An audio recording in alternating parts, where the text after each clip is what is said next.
Oke, halo teman-teman semua. Selamat datang di channel saya. Jadi di sini saya mau bermain Genshin ya. Karena udah ada update di 4.7. Nah, ini ada Archon quest terbaru ya dari Traveler di update kali ini. Nah, saya penasaran banget nih. Could you tell us a bit about him? Of course. I'm happy to help any way I can. With my failing eyesight, I'm afraid I can't offer much about his appearance. But I do remember hearing the sound of his voice. Not recently, of course. That loss has left me feeling quite empty. Okay. I don't think his parents are still living in the village. But somehow he never seemed lonely. In fact, he was usually the one offering companionship to others. He would often take time to visit or play with the orphans in the village. Jadi ini kayak story quest suruh nyari orang ya teman-teman ya. Nyari orang yang hilang dari desa ini di Sumeru, apa tadi namanya? Lupa saya. Vimara ya, desa Vimara ya, betul. And whenever someone had something on their mind, he was there to listen with open ears. He always knew just what to say. As the village chief, I owe him many thanks. Helping villagers navigate difficult moments in their lives should have been one of my responsibilities, but he was often the one rising to the occasion. Wow, he seems like such a nice and gentle person. No wonder his disappearance affected you all so much. But, you wouldn't happen to know any details about his name, address, or family situation, right? I'm ashamed to admit it, but I just can't remember. No matter how you look at it, I should know those things. But for some reason, no matter how hard I try to remember, the information just doesn't come. Perhaps my age really has caught up with me this time.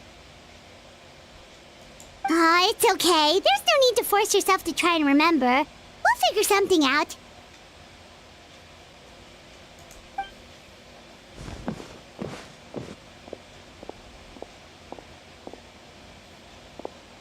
Well, Traveler, what do you think? Paimon thinks so too. Like, the name thing. It's so weird that no one remembers his name. And nobody has been able to tell us anything about his family or where he lived. It's like this guy's been erased from reality or something. Wait, so you're saying it's not that he's been erased, necessarily, but more like he never existed to begin with? Okay, Paimon's gonna need some time to process that one. Someone who only exists in people's memories?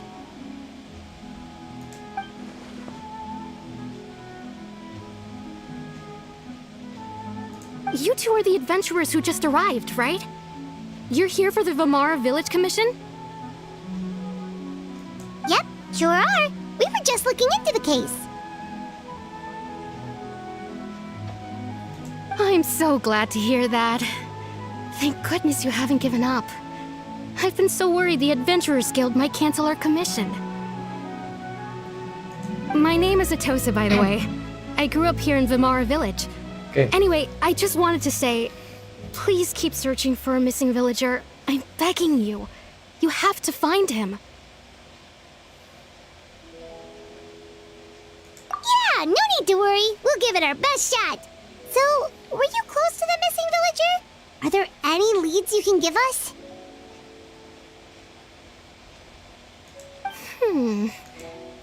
I'm not sure this counts as a lead, but follow me. There's a place I'd like to show you.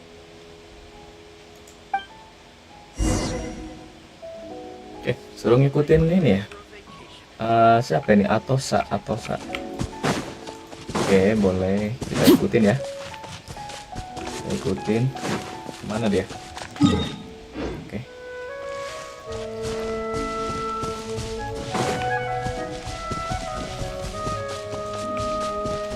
tahu sesuatu ini kayaknya ya.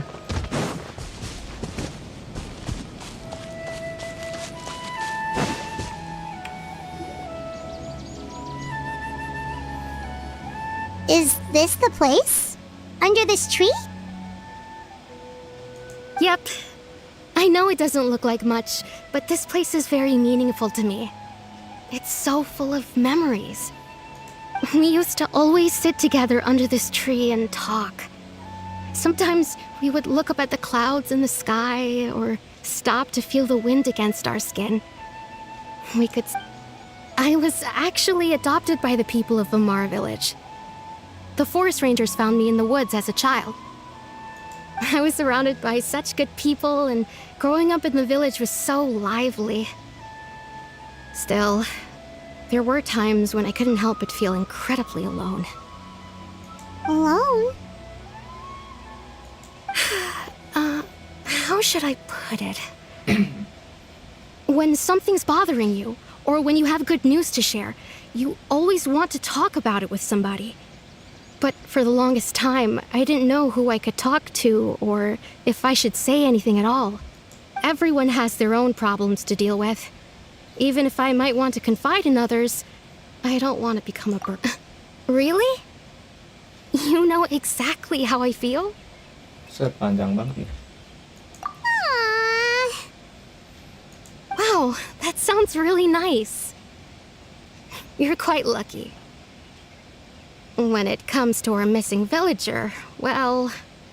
Lah, I itu ada guess you orangnya ya? could say that to me. He felt like both a family member I could rely on and a friend who could really understand me. Ini di atas ada orang, guys. No Siapa matter dia? what came my way, I knew I Bang, ada could itu. always talk to him. He was so thoughtful and pure, and patient too. Whenever I talked to him, he would always seem so interested, as if the things I was describing were just as important to him as they were to me. Ever since he disappeared, there's been so much I wanted to tell him. Jadi yang orang yang hilang itu kayaknya temennya dia ya. Oke. No, none of those things matters now. I just really want to see him again. Wow. You two must have been really close. Did he ever tell you anything about himself? He mostly just talked about interesting things he saw around the village. He'd share a lot of his own wild ideas as well. Oh, right! I did ask him about his parents once. But all he said was, they're not here anymore. I didn't know whether that meant they had left the village or passed away, and I didn't want to pry. Still not much to go off of. Look at me. Talking your ear off and still nothing to show for it. I'm sorry. The last time I talked this much in one go was when we were still together. Come to think of it, every time we talked, it always seemed to be around dusk, just like right now. Time always passed by really slowly. Even when it felt like we'd been talking for hours, the sun would still be at the same position in the sky. Well, time always seems to pass slower when you're relaxed, right? What's wrong, Traveler?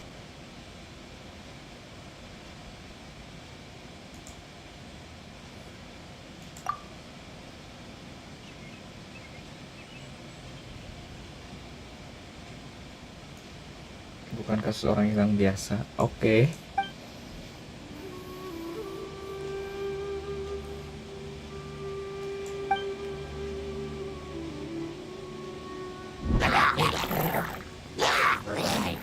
Hey, look at those hilly trails over there.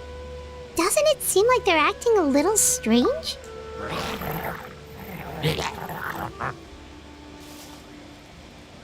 The Abyss Order. Could they be the ones behind all of this?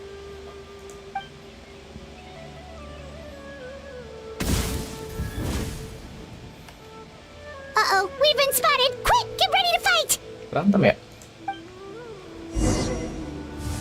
Wah iya dong. Let me read you a verse. Transfixed. Oh, udah.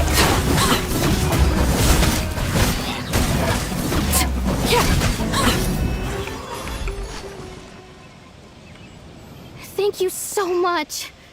I wasn't expecting monsters to show up. If you hadn't been here, I'm not sure what I would have done. It was no trouble. Now that I think about it, the hilly trolls around Vimara village have been a lot more active lately. They seem agitated and would often attack anything in sight. Chief Amadea doesn't allow the children to play in the area around the village anymore. Maybe the Abyss Order really is involved. Well, we should head back and check out the situation in Vimara village just in case. If the Abyss Order is plotting something, that could spell trouble for the villagers.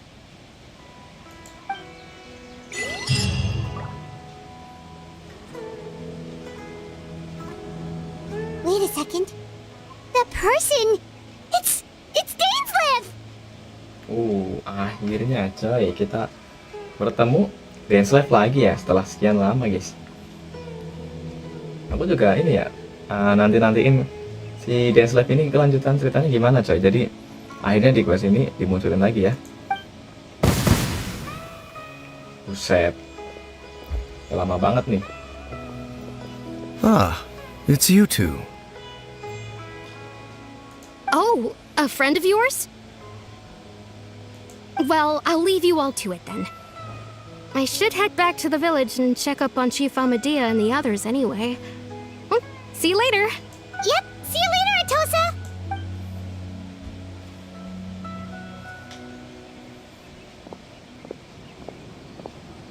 Why do you always have to pop up out of nowhere like that? Is it your life's mission to jump scare us or something? Buset dah, Paimon ini ya ketemu teman lama ngomongnya gitu ya, buset dah. It's Ampun dah, hardly Paimon dah. personal, or intentional for that matter. As long as you and I are both in pursuit of the Abyss Order, we're bound to cross paths. Ah, so you're here to investigate the Abyss Order then. That would explain the monsters you were fighting just now. Naturally. Hold on. Are you not here for the same purpose? No matter. It may have taken you a while to catch on, but I'm sure you've also realized by now that there's something strange about this place. The Abyss Order is most certainly planning something in this area.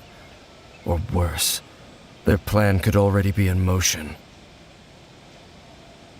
So you think the Abyss Order is behind the hilly trail activity in the area? As things stand, I highly doubt that is their primary motive. I would imagine the increased hilly trail activity is merely a byproduct of whatever it is they're Still, the hilly trail activity is causing a lot of problems for the people here. We should stick around for a while and protect the village, don't you think? The best way to protect them is by figuring out what the Abyss Order is truly planning. That is how we prevent further tragedy. And you shall have them. I never intended to hide anything from you. Kalau dia lihat lagi ya, warna rambutnya Dainslev sama si Traveler mirip ya coy. Mirip, kayak agak keemas-emasan gitu nggak sih? Don't worry. There should be ample time to talk.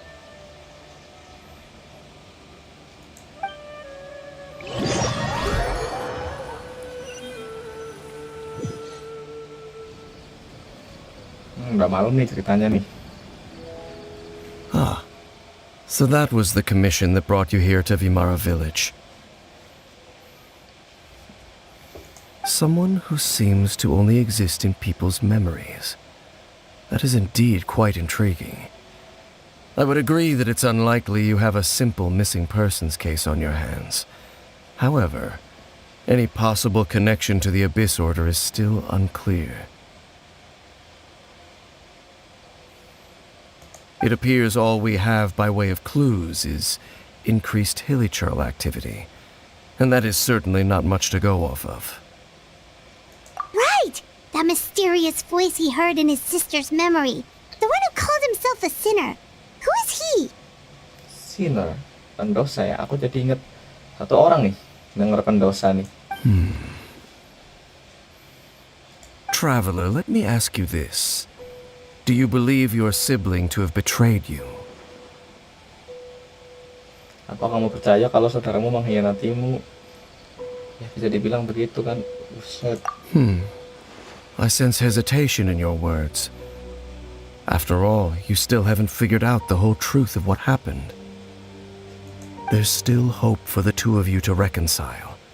Irreparable damage has not yet been done. The sinner you wish to know about, his situation is different. He and his fellow sinners have long betrayed me, and long betrayed their nation.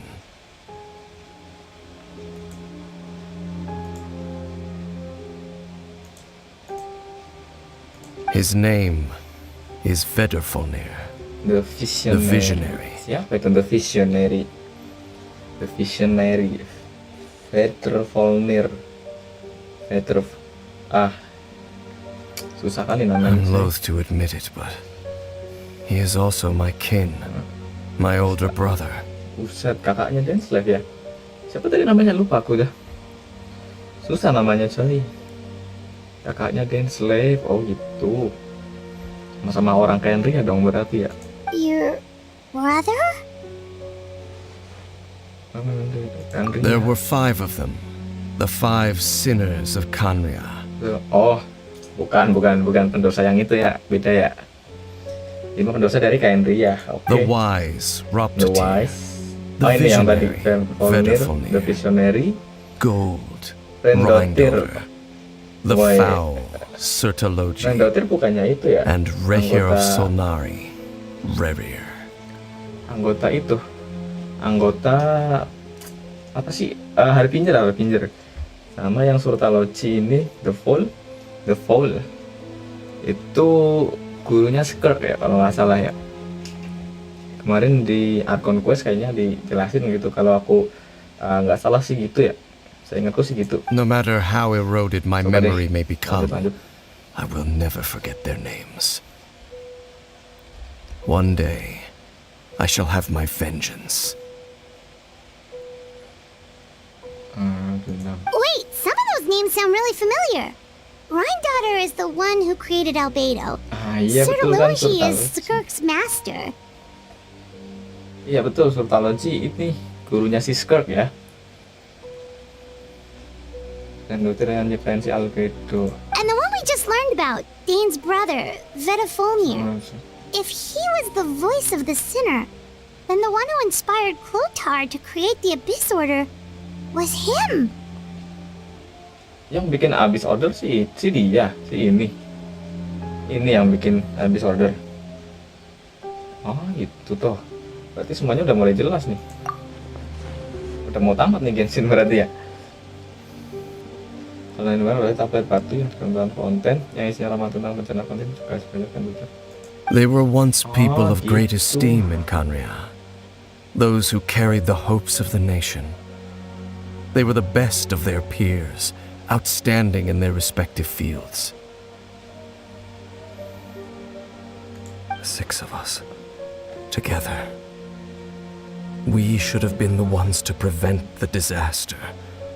The ones to stop the Vinster King from continuing to rock the foundation of the world. Yet, deep within, the 5 of them craved something more. They could not resist the call of the Abyss, and divided among themselves a power that could destroy the world. Untuk semua itu mereka berlima menambahkan sesuatu yang lebih. Mereka tidak kuasa menahan godaan iblis dan bersama-sama membagi kekuatan yang bisa menghancurkan dunia.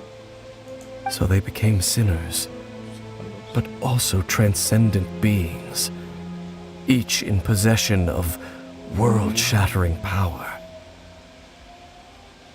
And when the cataclysm occurred, not one of them stood up in defense of their nation. Not one came forward to prevent the tragedy.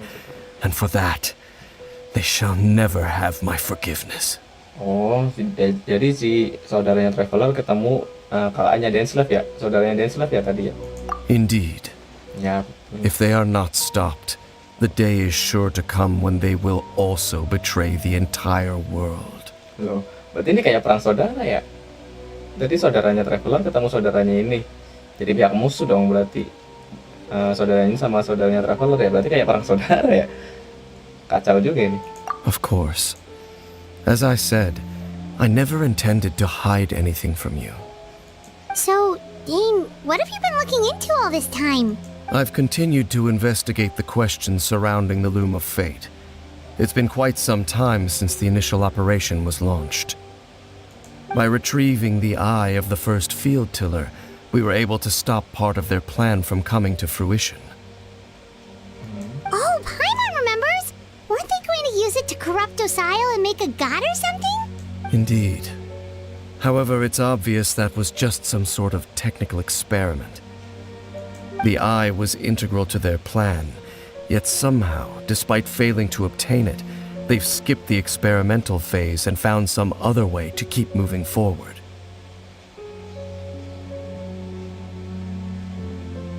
There are many signs pointing to that effect. Then what should we do? It's not too late, is it? Our most pressing concern is to determine the purpose of the Loom of Fate. From there, we'll be able to deduce the Abyss Order's true objective. Based on the intel I've gathered so far, I suspect the Loom of Fate is related to the ley lines in some way. The ley lines?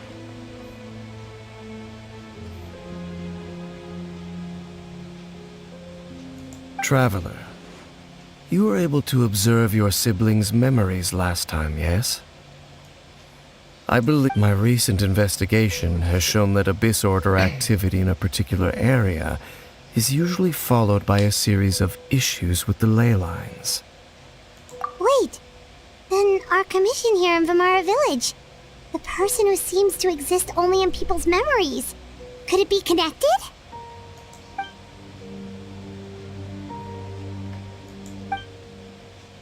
It's certainly possible. I'll join your investigation tomorrow. Well, if we're teaming up with Dane again, we're gonna need all the energy we can get. Let's try investigating somewhere a little further away tomorrow.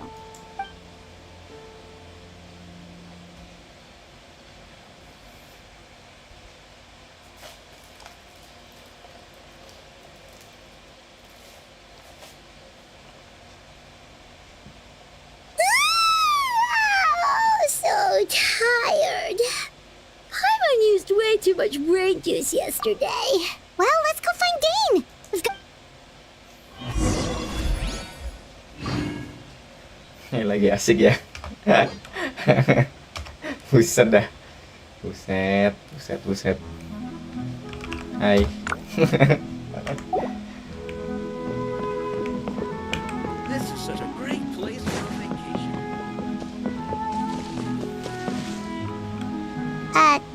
Dane? Hello, Dane?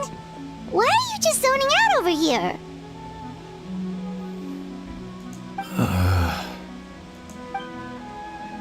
Did something happen? The missing person from your commission.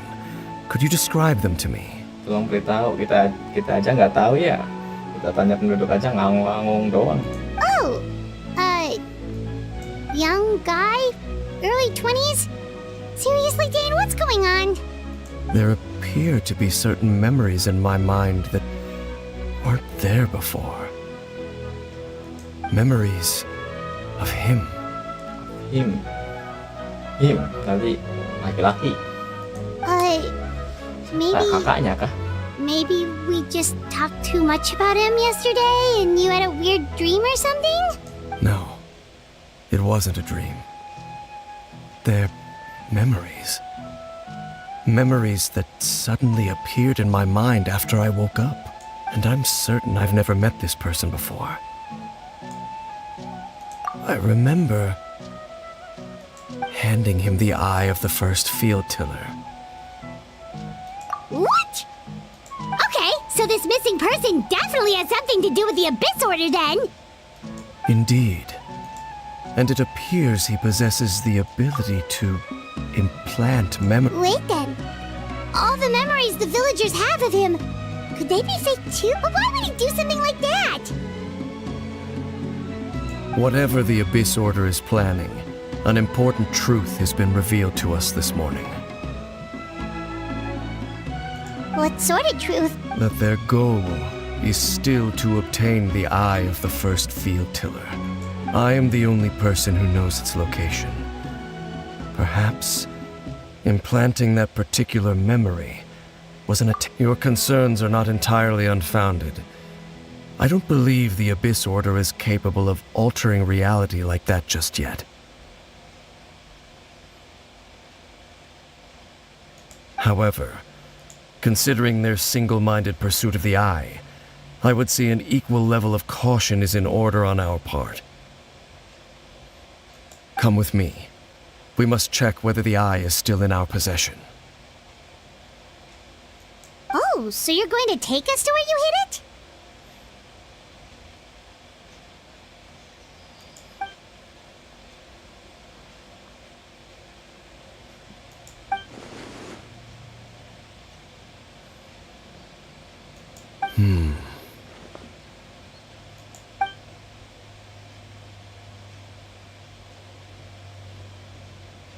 Of course.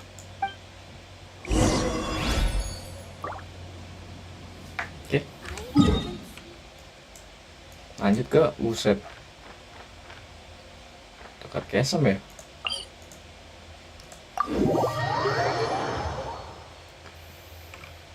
Children be up to. Never mind. Let them do as they please.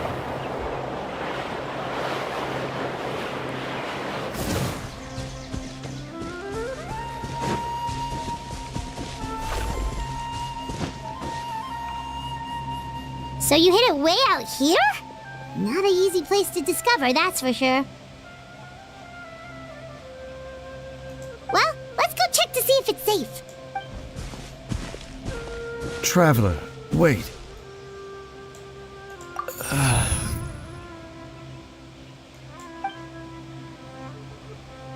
Kenapa lagi nih? We've no time to lose. Let's head inside.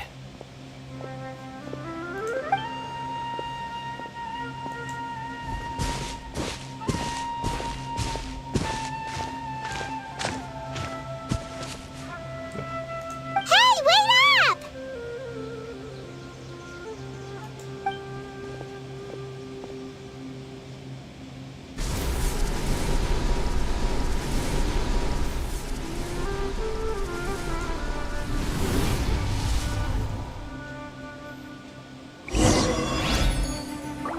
Masuk ke domain ya? Masuk ke domain.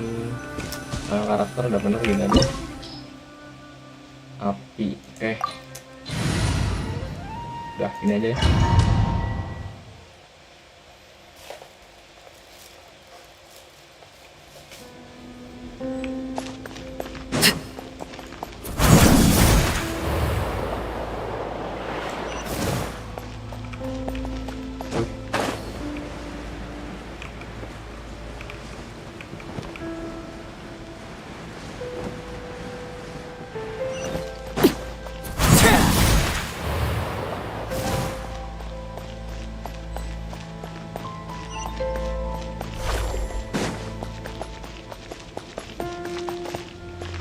Ada chest tuh 3. Bukan ya, bukan chest asli. Overruled.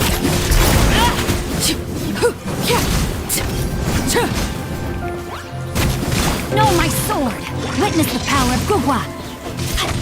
Shower me with this! It appears the mechanisms here have changed over time.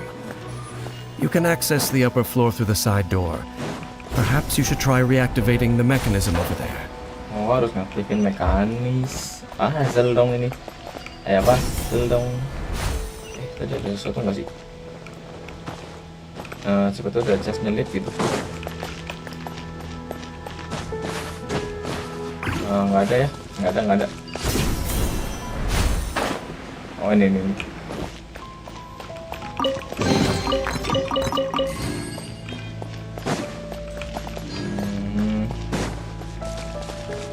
Ada.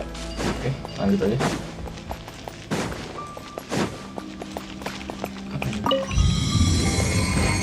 Saya suruh gelut lagi nih.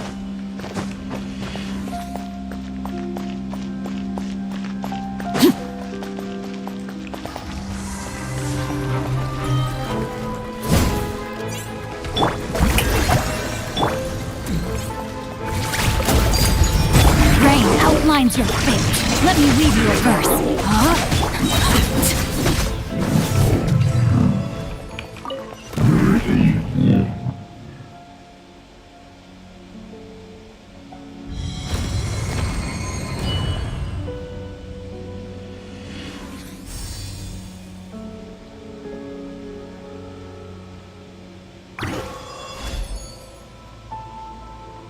Udah, terus gimana? Turun nih. Oh. Make sure all the runes are pointing in the direction indicated by the light. That should unlock the mechanism. Oh. Ya, hasil dong. Malas banget dah. Iya, gitu hasil ya. Aduh, malas banget. Oh, tiga doang sih. Bisa nih.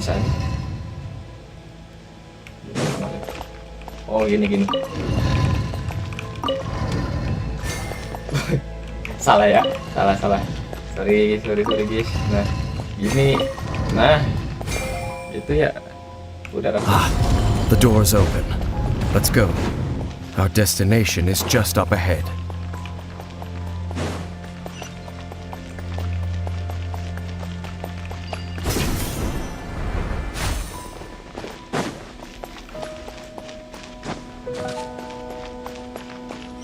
Set apa itu coy?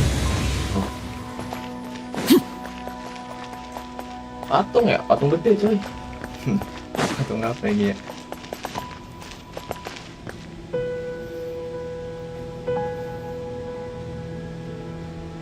Ya ada lilin. Patung bukan sih? Looks like we can't go any further. Patung guys. Be on your guard. I sense the presence of the abyss. Bakal encounter kah sama Abyss? Uset. Baru dibilang. It's the Abyss Order! They're here! Betul lagi nih. Blade Bear, witness my rise. No, my sword! Rain Cutter!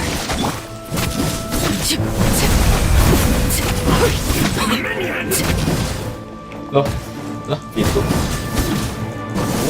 Everybody stand back! Gue ngambil foto-fotonya cuma dikit aja. Gue langsung mati ya. Transfixed. Rain outlines your fate. Let me read you a verse. Let's light it up!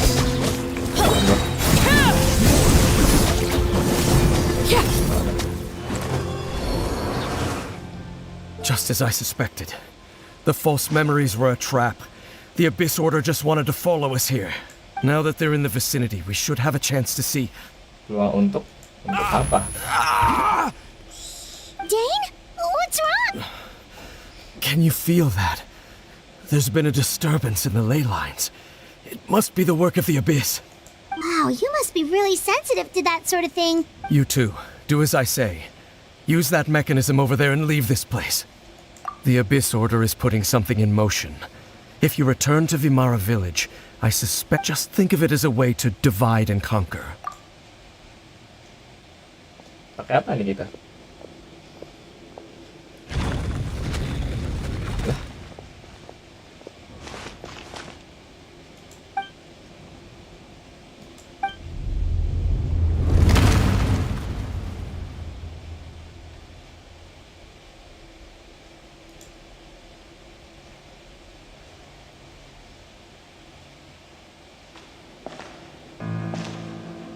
Buset, kasih nih.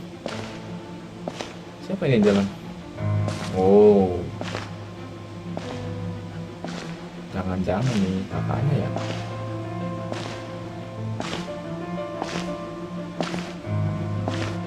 Jangan-jangan kakaknya.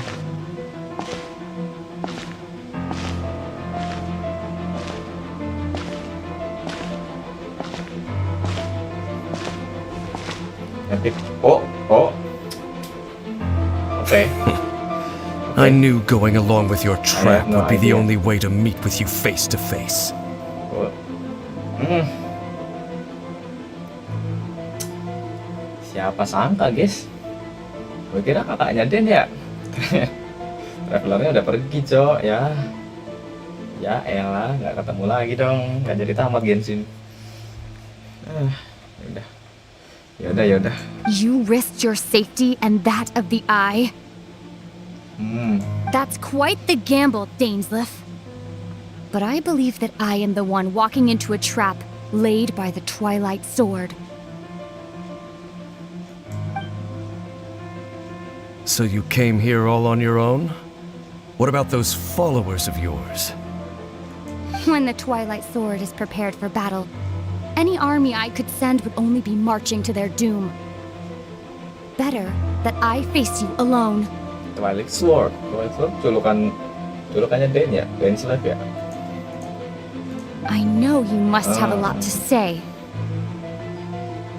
But if it's a conversation you want, you'll have to defeat me first. Pedangnya bagus, coy.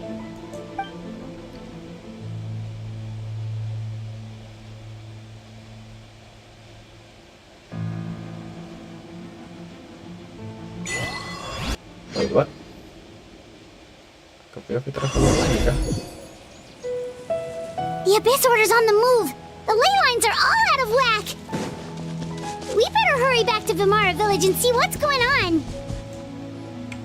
Hey, look at those hilly trails over there.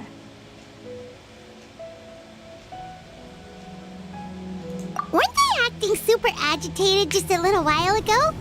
Why are they so calm all of a sudden?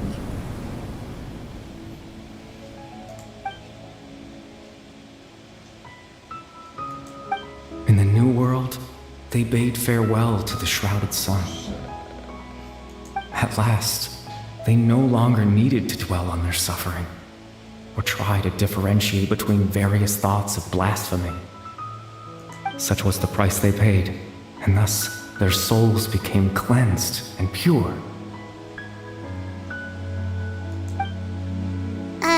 Did you hear that? What was that sound just now? It sounded so gentle. Could that... Oh, this is weird. Let's check if this is happening anywhere else. Lah, ini liturnya malah turun, coy. Bisa digebuk nggak nih? Bisa digebuk nggak? Nggak bisa nih. Negara bisa digebuk gitu. Looks like the same thing is happening over here too. The hilly trails are calm. You see, we're both still here. Kayak suaranya travel, kayak suaranya Aether ya. We've reclaimed an endless amount of time to love. Buset. Release your tears. You no longer need to hold back your sorrow.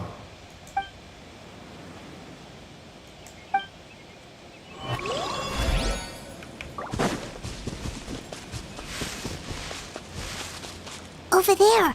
It looks like they're sleeping. In the end, he whispered softly, "Sleep well, Father. Sleep well, my beloved people. When you awake, that which differentiates us shall be no more." Buset, itu It almost sounds kata-katanya like deep a banget ya. poem or... Well, now that the hilly trails have calmed down, Vimara Village should be safe at least. Deep banget kata-katanya tadi, coy. Let's put this situation to the side for now. Dane said this might be our chance to find the missing villager, so we should head back to Vimara Village before it's too late.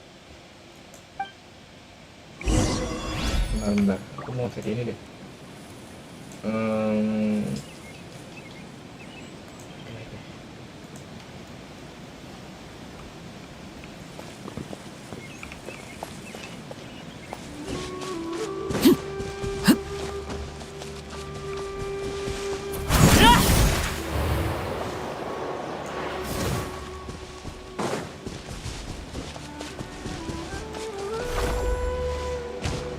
Aduh.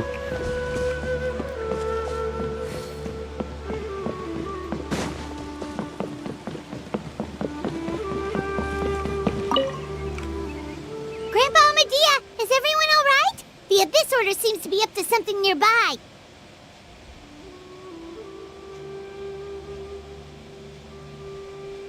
The Abyss Order?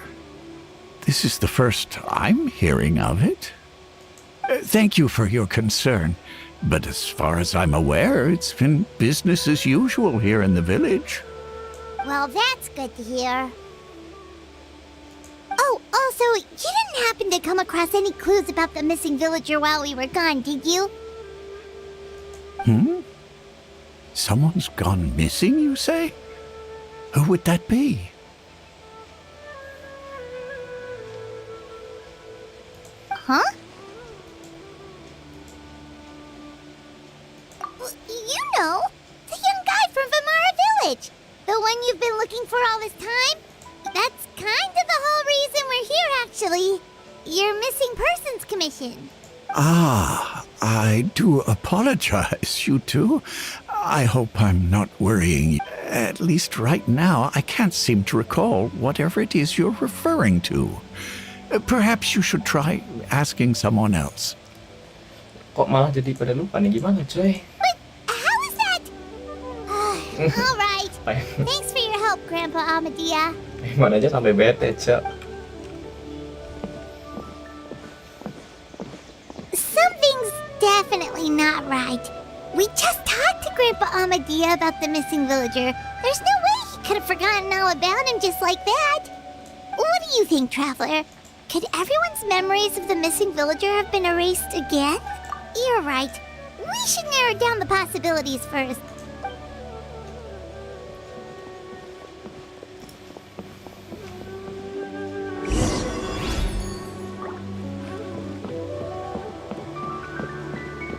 Wah, kemana ya? Oh, sini kesini. Siapa ini kita?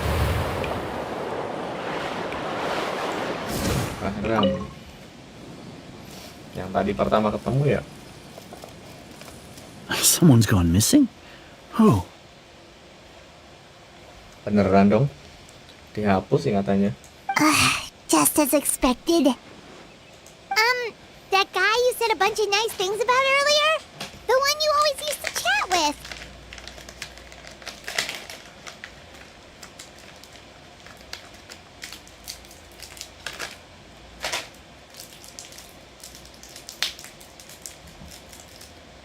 He's around 20 years old, and you said he was a kind, warm-hearted person?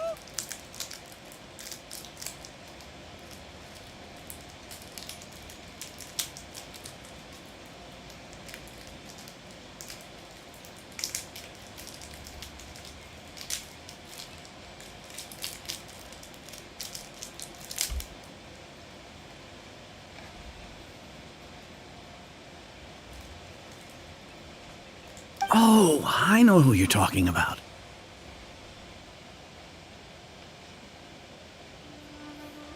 Really? You remember? There aren't many young people who've earned that kind of praise from me. If you're certain that's what I said, then there's only one person who fits the bill. No doubt about it. But why'd you say he's gone missing? Yeah, I just saw him leave the village. There was someone else with him, too. They couldn't have gone far.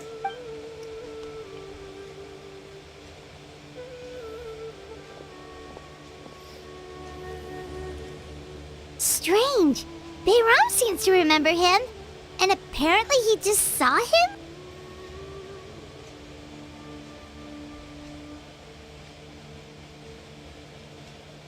Do you think maybe it's not that there's...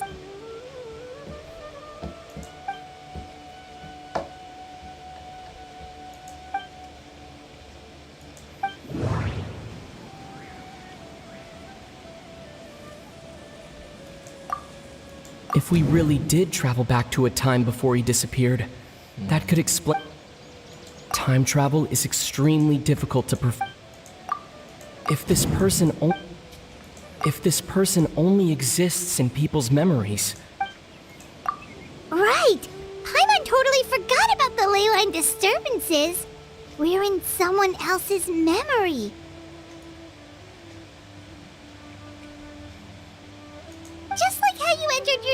memory last time. That would also explain why we seem to be at a time before he went missing. It's a memory after all. Right. If he's someone who only exists in people's memories, then we're finally on the same turf. But didn't Bayron just say that he saw him leave the village with someone? Who knows how long this ley line disturbance is gonna last? We might not have that much time, and we don't even know who's. Good idea! That'll help us narrow things down. We pretty much figured out that the missing villager has the ability to... Right! That! Can we try to figure out more about him using what we know of his ability? Like, does it maybe leave a trace that would somehow give him away?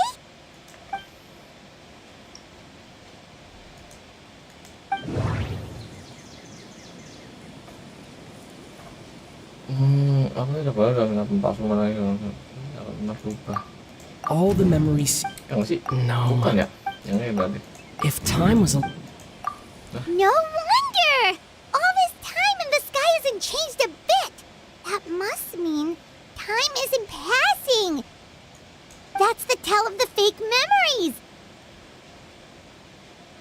The implanted memories are basically taking place outside of the regular 24 hours of the day. If the memories included the regular passage of time, it would be easy for people to tell that something was off. Like there could be overlap or something. People might start to wonder why they remember doing two different things at the same time of day. That's why he makes sure the memories take place at a specific moment in time rather than over a period of time.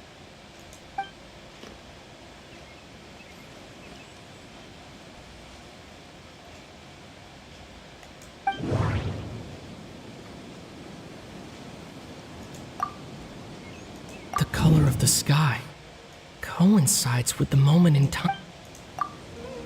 Oh, right! That's exactly what Atosa described! Come to think of it, every time we talked, it always seemed to be around dusk. Just like time always passed by really slowly. Even when it felt like we'd been talking for hours, the sun would still be at the same... Yep, that has to be it! This is definitely Atosa's memory. Yeah, that's where they'll be.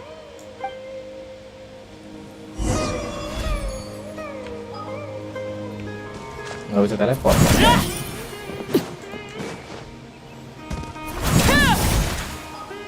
Nggak bisa open map juga.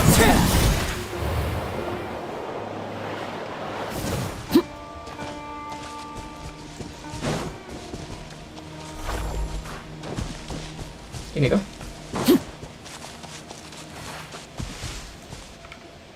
So, you see, Granny Jahiet was a mercenary when she was younger. She just talks like that out of habit. Oh, there I go again. Always talking about my own things. Do you maybe have anything you want to share? It's okay if you don't. You could also just talk about what you think of me? Oh, begitu. Oh, I think you're an incredibly strong and Beda, thoughtful Cok. young woman. NPC-nya beda anjir rambutnya. Dari yang biasa. Ini orang Gandria ya? Dari pakaiannya sih. You'll meet many amazing people and live a very happy life. You won't miss someone like me. Huh? Are those your friends over there?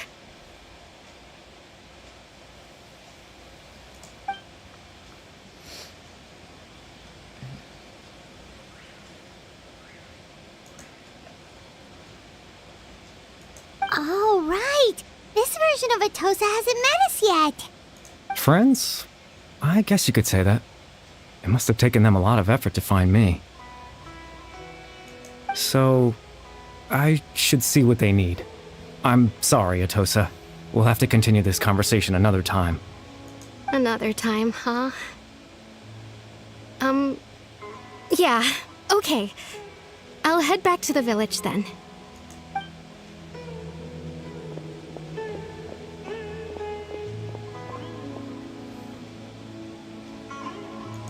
Siapa ini? It's nice to see you, traveler. I believe this is the first time we've met.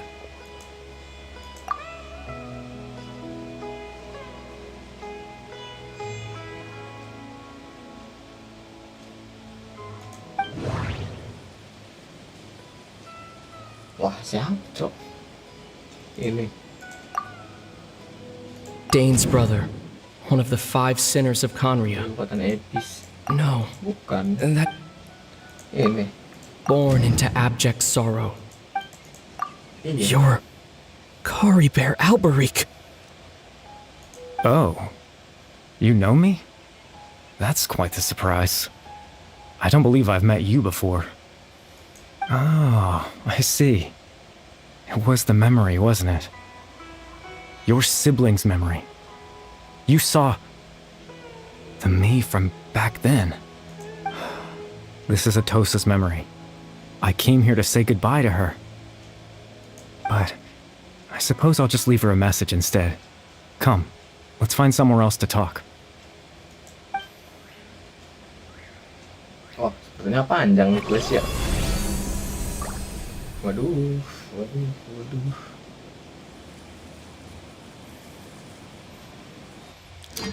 Panjang nih. Oh, kenapa di Sumer ya kan? Padahal terakhir itu Fonten ya. Kenapa nggak latar tempatnya di Fonten gitu?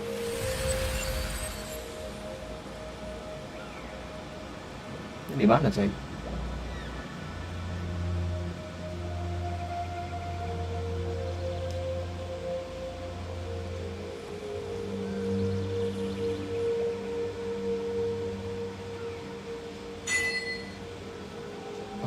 Di mana ini? Oh, ini kayak yang tempat di bawah itu ya. Di bawah gurun pasir apa itu sih yang berhenti gitu loh. Ya, waktunya berhenti di situ.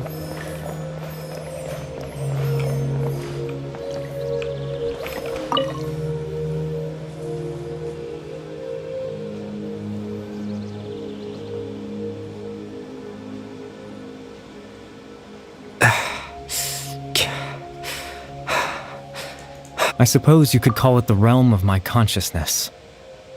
I'm someone who no longer exists in the real world after all. It's nothing. I still have enough strength to play the part of a good host. I've always hoped that I'd get the chance to talk to you like this, and now, the time has finally arrived.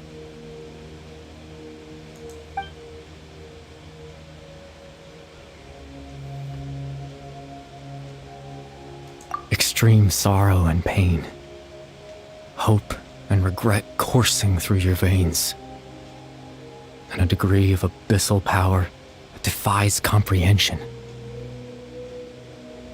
Father told me that once I possessed all those elements, I would become the loom of fate. But, despite his intentions for me, I never truly became the loom of fate. I was merely used as a means for its construction. In truth, I died the moment I set everything in motion.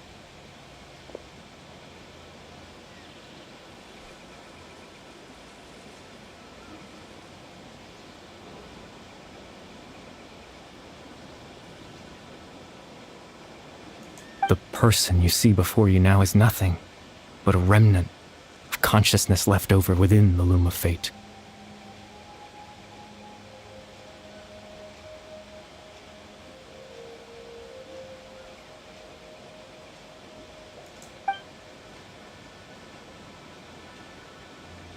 As for your question, the loom of fate is a device capable of weaving ley lines.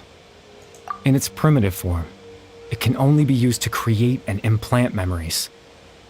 But as more of it is completed, its power becomes stronger and stronger, until finally, it has the power to weave real ley lines of its own. Once fully completed, the moment it gains the power to weave ley lines, it loses the lower level ability to influence memories.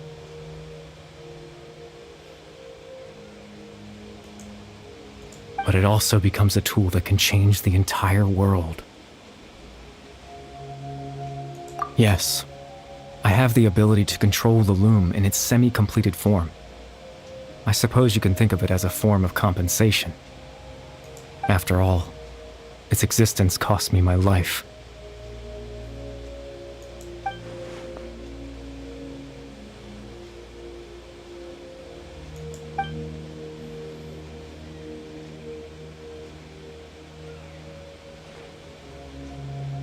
That.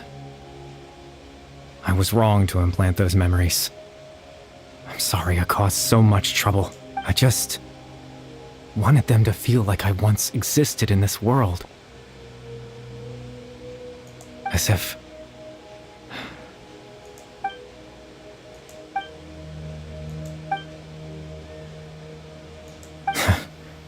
I know what you must be thinking. Why would I do something so meaningless? But I had to know what it would be like if I had my own life. What kind of person I would be. Chief Ahmadiyya, Baram, Granny Jahiyat, Atosa. Widih.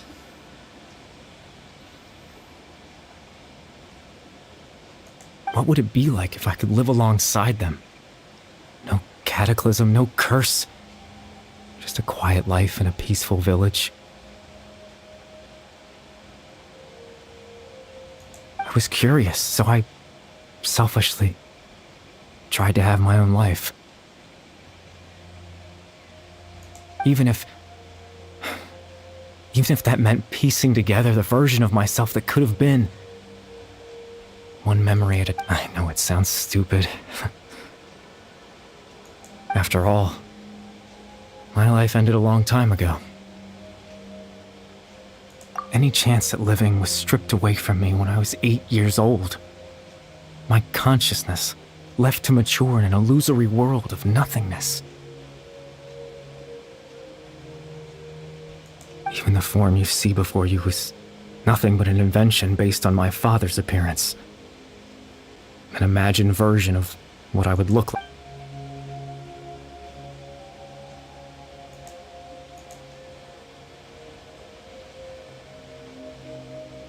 I know. But there's nothing I can do to make them find me. If I could exist in the real world, I would return without a second thought and surprise them with the suddenness of it all.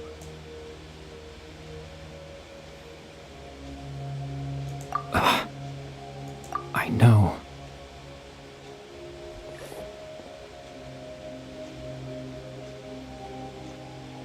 Captain Dainsleif. Twilight's sword, you mean? No need to meet up with him, exactly. As someone who could only exist in people's memories, the fact that I'm able to talk to you in my consciousness like this can only mean one thing. The loom of fate has already been completed.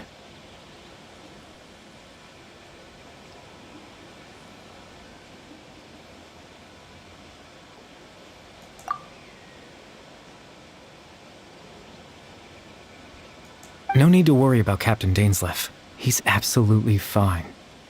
The only reason he lost the eye was because I happened to guess exactly what he was planning. Captain Dainsleif has had the eye inside his body this whole time, hasn't he?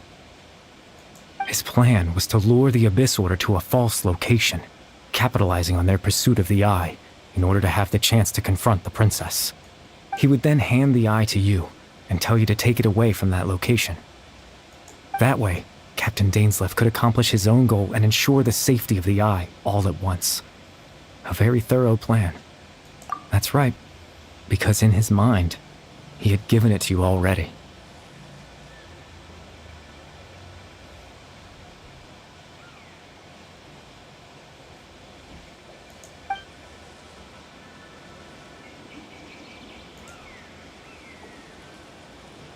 Before you two entered that false location.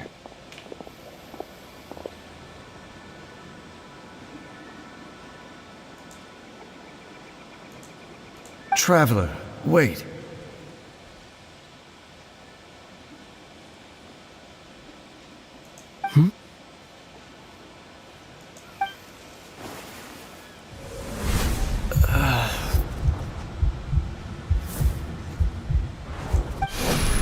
We've no time to lose. Let's head inside.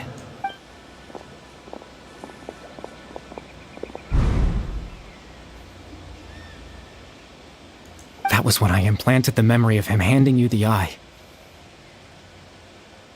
Given the tense situation at that time, Captain Dainsleif failed to notice anything out of the ordinary, and took that memory to be real. I'm sorry, Traveler, but I needed the Loom of Fate to be completed. And to do that, we had to retreat.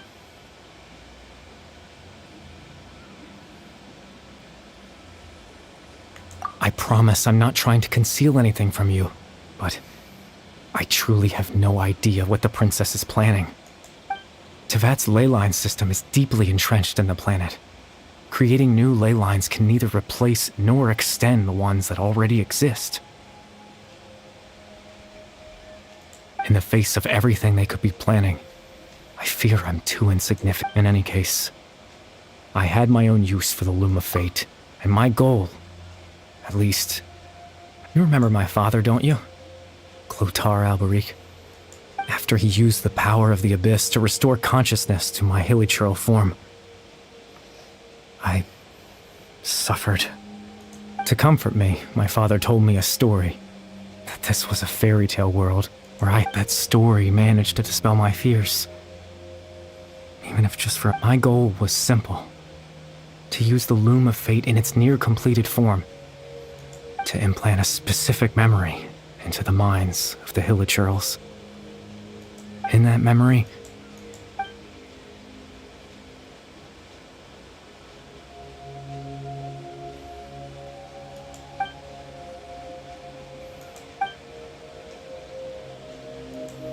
I can't change the world. Not when I lost the very right to exist within it.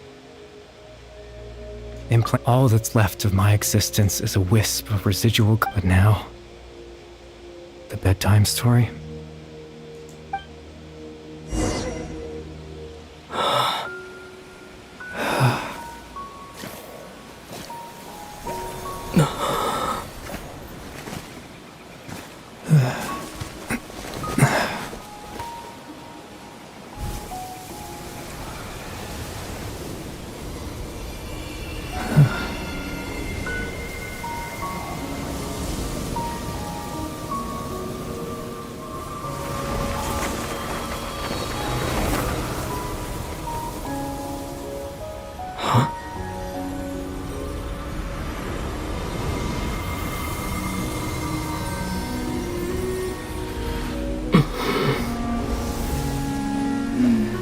Looks like I was too late to see Kari Bear one last time.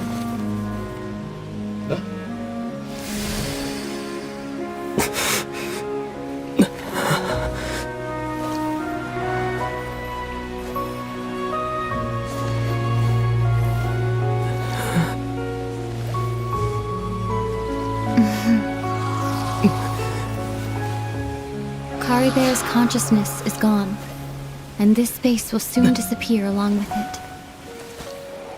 Neither of us belongs here. That's why we're not tangible. Were that not the case, I'd love to hug you too. Well, how about a conversation?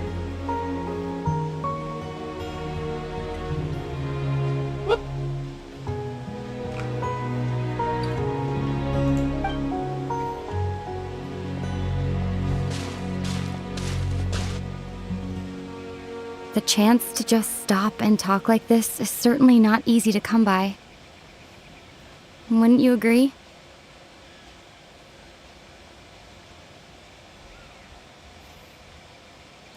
That battle earlier was tough.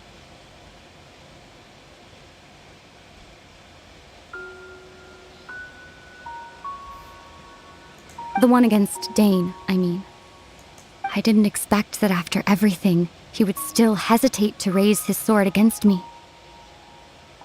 Were it not for that, perhaps I'd still be no match for the Twilight Sword. Even after 500 years. The Loom of Fate, huh? I still haven't found a way to utilize it to its full potential before the heavenly principles awaken. Yes, for 500 years now, ever since the cataclysm in Conria, there's been no sign of activity. Not long ago, you witnessed the Hydro Archon destroy her divine throne. Yes?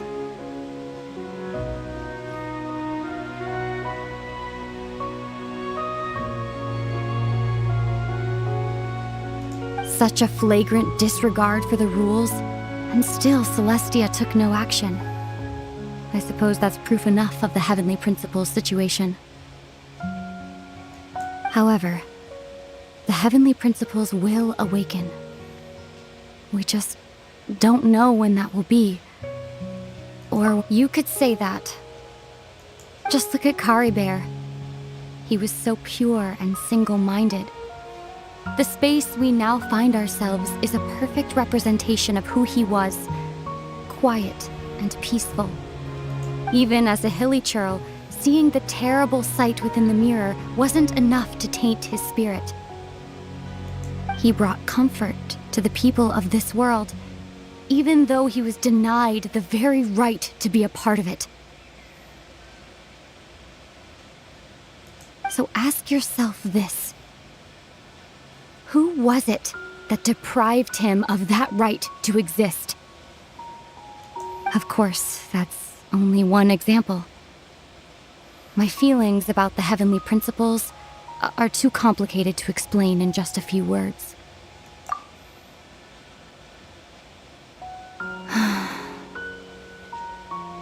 Ether?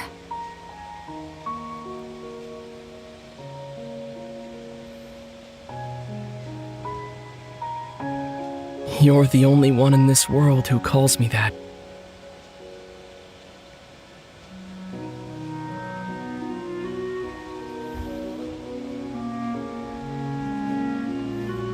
There's so much I wanted to ask you, but for some reason, I'm not interested in asking those questions right now. There's just one thing I have to ask. One thing I could never understand. Why?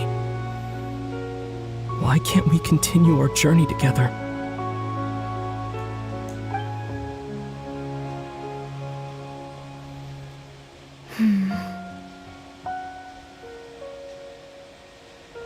At the end of my journey, I arrived at a place known as the Sea of Flowers at the End. Do you remember? A long time ago, when we traveled between worlds together. You told me you wanted to find a place in the universe where that one flower was in full bloom. To have a place like that suddenly appear before me. Well, would you think of that as a coincidence? You mean... I miss you too, Ether.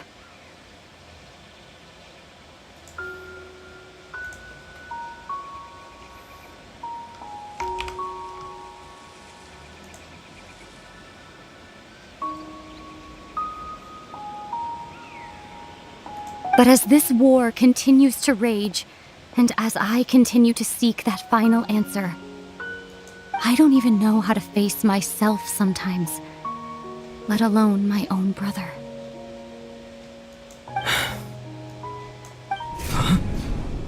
What's going on? This space has lost its tether. I doubt it'll be able to exist much longer. In fact, aside from our inability to physically interact with each other, there's something else you should know about this space. Everything in this space will be wiped from existence, including all memory of our reunion. You're only telling me this now?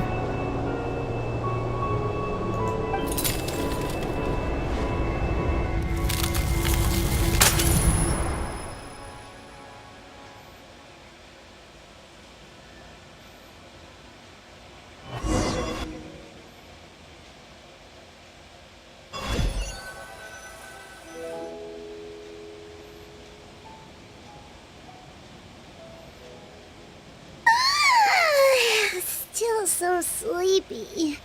Paimon's head feels all fuzzy. Oh, Paimon woke up a little earlier than you, so Paimon will fill you in.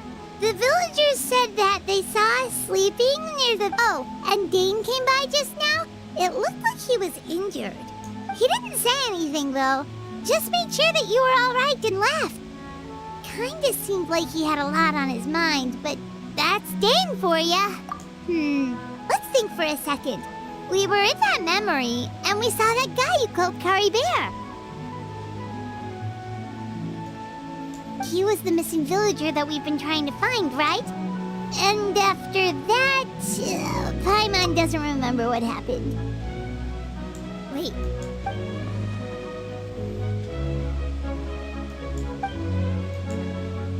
Well, what happened after that?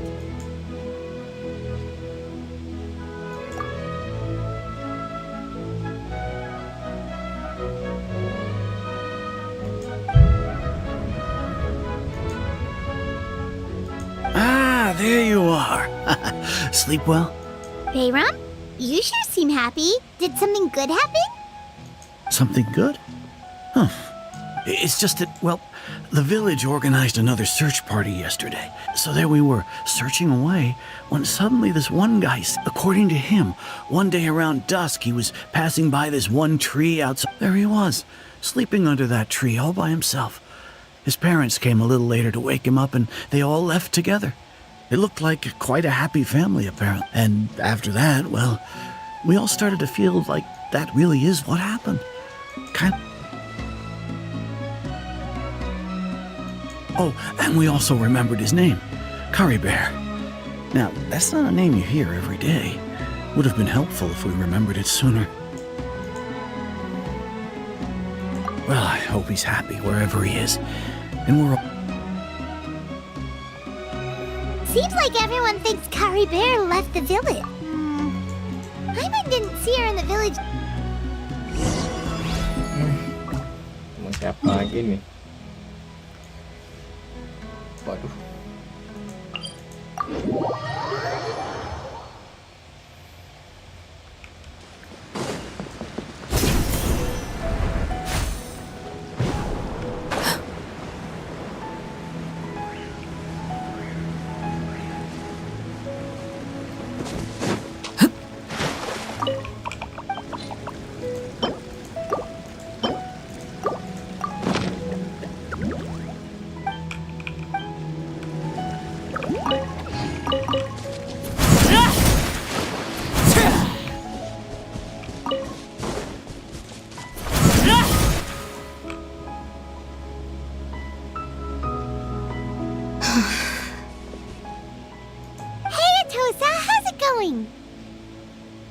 Oh, it's you two.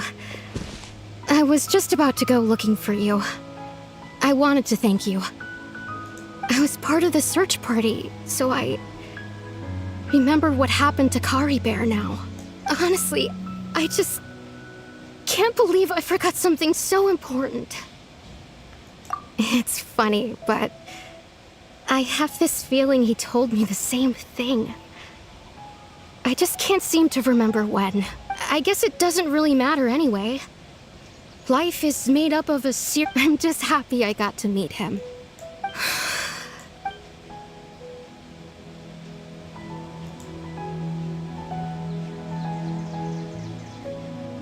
Okay, I'll admit.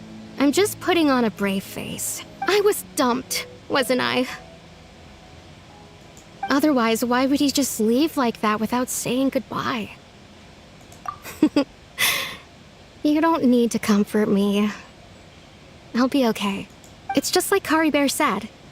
It's the things we overcome that... And, you know, if he has a heart, maybe he'll come back and see me one day. Anyway, thanks for all your hard work, you two. I promised I'd help Granny Jahiet with something, so I should head back. Goodbye. Well, that should be it, right? Everyone's lives can go back to normal now. Oh, right! Weren't you about to tell Paimon?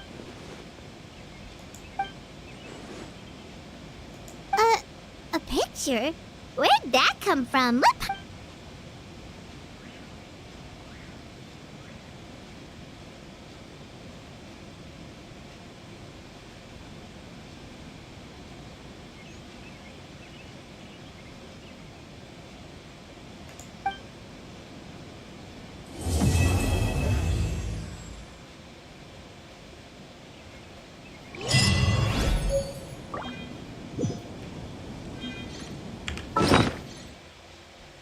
Oke,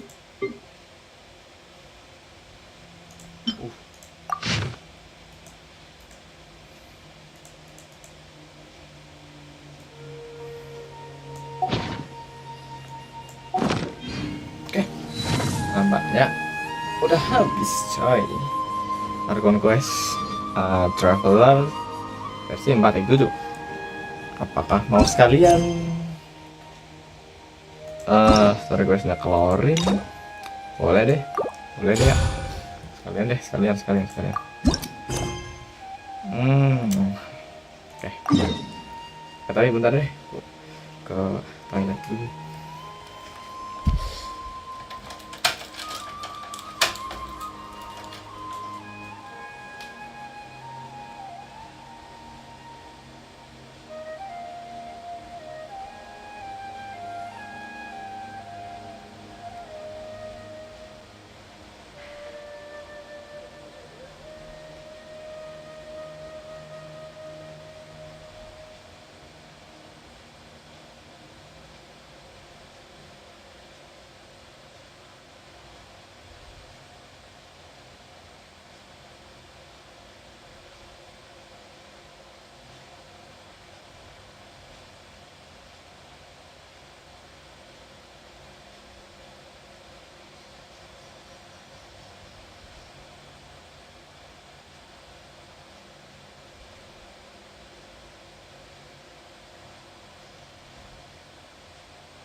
Oke, lanjut story keluarin.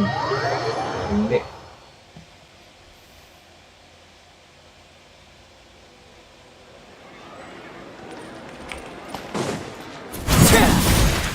Huh? Do you also see Navia and Clorand over there? langsung ketemu. They look like they might have run into some kind of trouble. Oke. Let's go check out what's going on.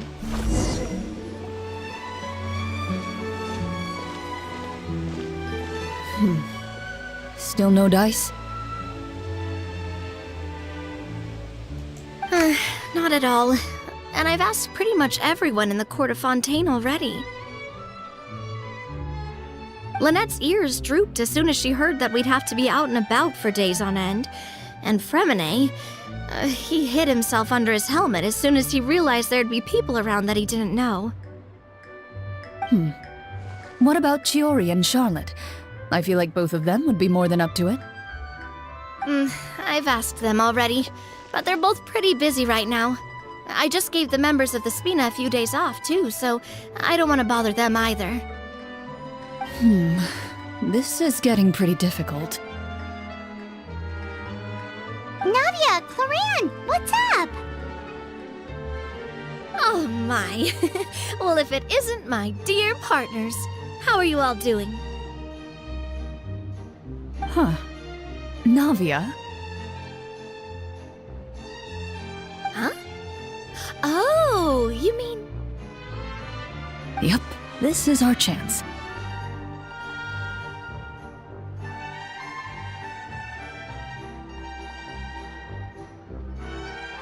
Do you need our help with something? Oh, precisely. My dear partners, we've got a huge problem right now that only you can solve. Whoa, for real? Absolutely. We've already exhausted all our other options. Traveler, Paimon, would you join us and play Marechaussee Hunter Judgment Day? Marechaussee what now? It's a new game script by the Tabletop Troupe, a local roleplay adventure club. Ever heard of the Tabletop Troupe? They put out games that allow you to participate in a story and roleplay characters with your friends. Oh, I've loved their stuff ever since I was a kid. That sounds super interesting.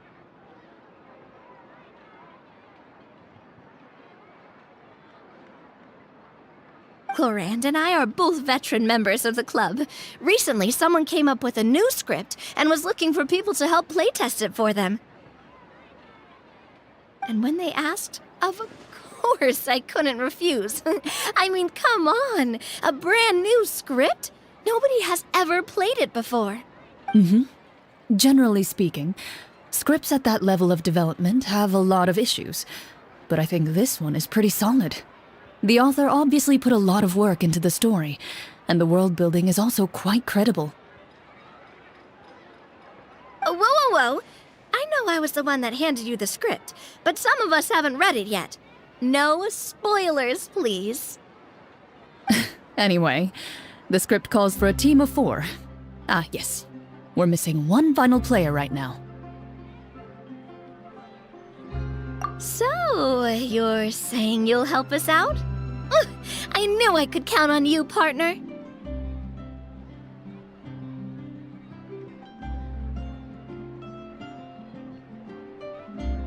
Paimon and the Traveler are kind of a package deal. Is that okay?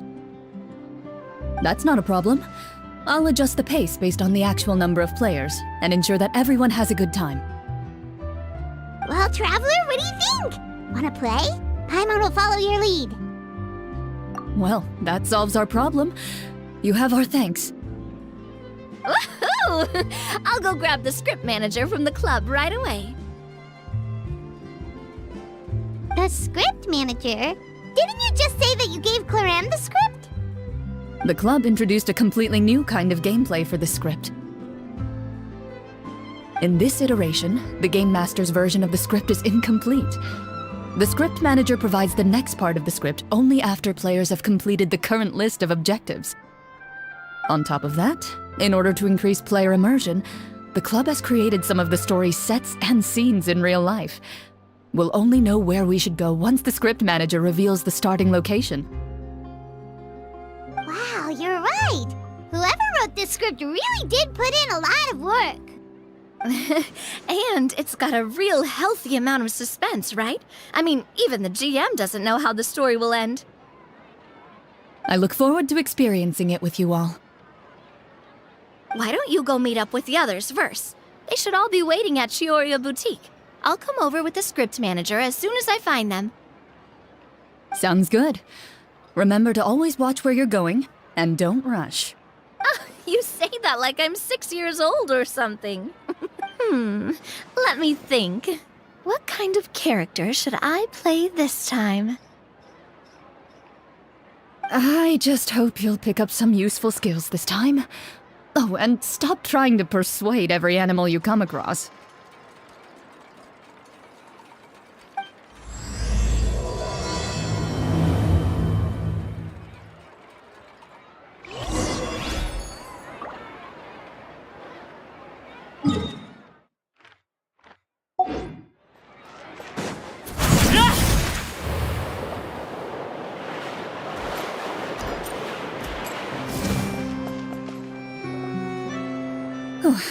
Sorry to keep you waiting. You're back! Huh? And you've got the Traveler and Paimon with you too! What a pleasant surprise. I assume you'll be joining us for the game then? Linny, Farina! Paimon didn't know you were playing too. Are you also members of the Tabletop Troupe? I'm more of a casual member, if anything. I haven't taken part in many formal club activities. Lynette Fremine and I play something similar at the Hotel Bouffe Tété sometimes, but I'm usually the GM. Still, I'm sure it'll be fun being a player for the first time. I'm looking forward to it. Well, I'm not a member of the club at all. Clorand simply woke me up first thing this morning, said there was a good script worth experiencing, and asked if I wanted in.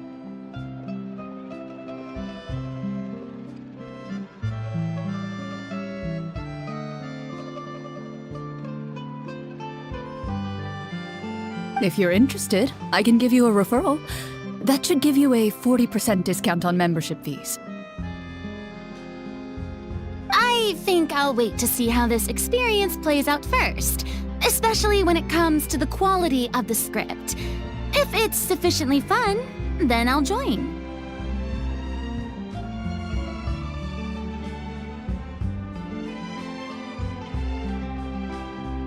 Do you participate in a lot of tabletop troop activities, Clarine?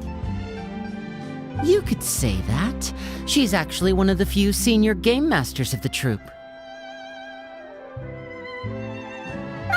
Right. I knew about that even when she was still my subordinate. It's nothing. Really, just a small hobby of mine. Wow. Hyman's so used to seeing you be all upstanding and intimidating as the champion duelist. It's kind of hard to imagine you role-playing with a bunch of friends. Surely you jest. I would never intentionally make things difficult for my players. I maintain a clear boundary between my professional and personal lives. The me you see at court represents the law and order of Fontaine. I put all personal feelings to the side and grant a fair duel to all who seek to defend their honor.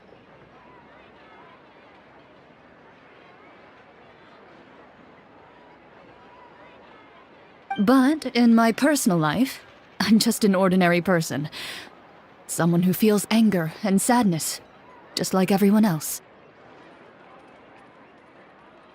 Well, you say that, but for all the time I've known you, I don't think I've ever seen you cry. I've seen you get angry, sure, but now I'm wondering whether you were actually mad or if it just looked that way from the outside. I was probably in work mode during those times. Is that so? Well, in any case, I just feel like even in your personal life, you don't get emotional very often. So you want to see me cry? That might be a little difficult. A show of anger, though, that might be something I could accomplish. No, that's not what I meant.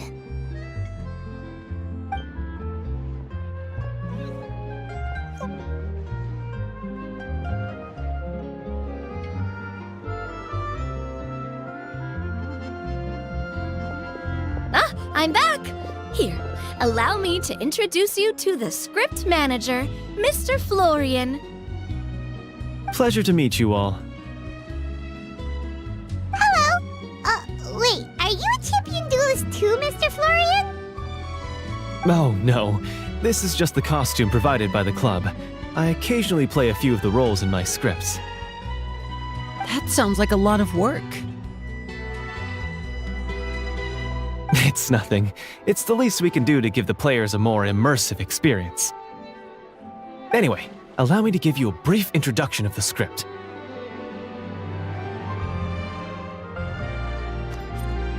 This script was adapted from the real history of the Marechaussee Hunters. You all will play the role of hunters from a bygone era and resolve a series of events unfolding in the capital.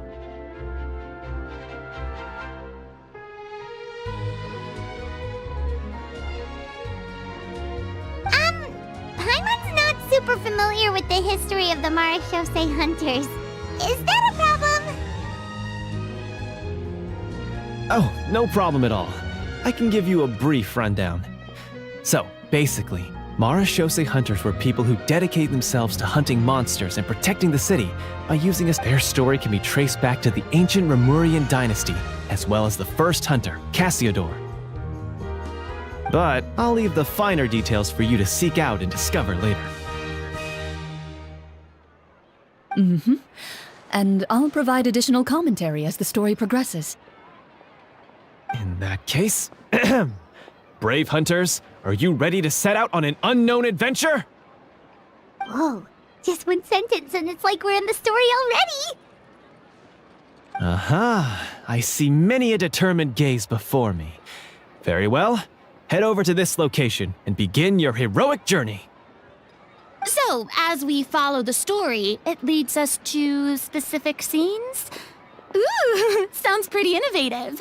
What does the message in the envelope say? It's the exact location of the scene, as well as the formal permission to use the venue. Seems like they have everything prepared. Please check all your belongings, everyone, and make sure you haven't forgotten anything. Once you're ready, please follow me to the designated location. Sounds good! Hunter Squad, move out!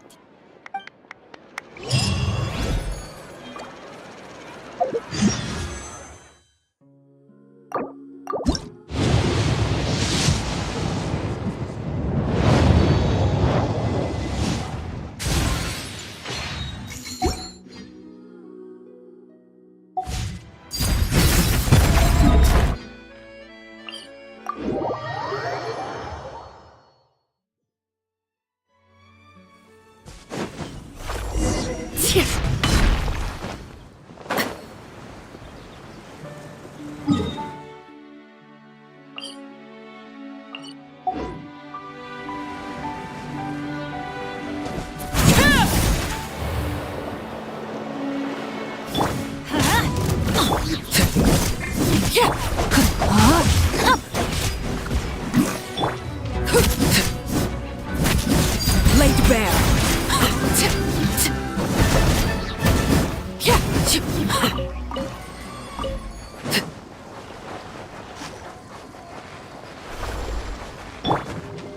Strike a pose!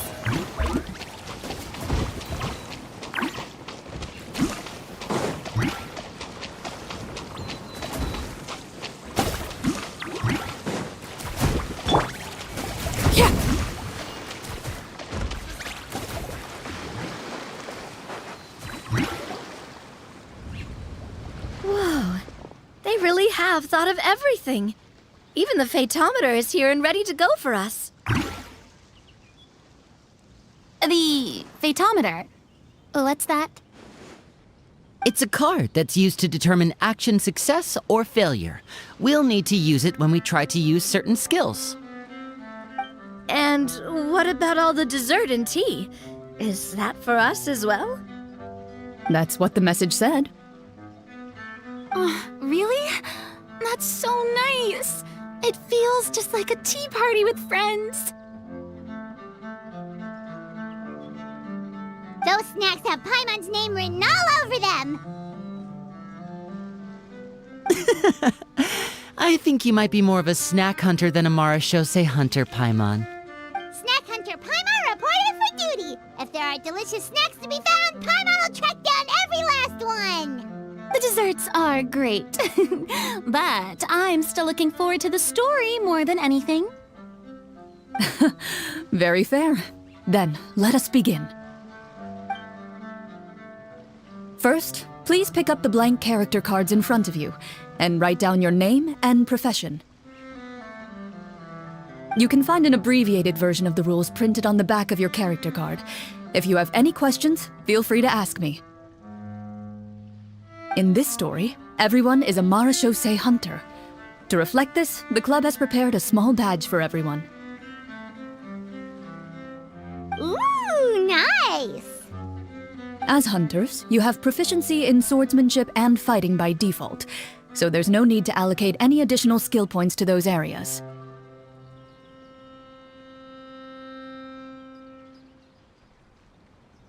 Swordsmanship? So there's a fighting part to all of this? Paimon's not sure Why don't you share a character card then? The Traveler will be the Marashose hunter, and you can be his little floating assistant. Kinda like in real life.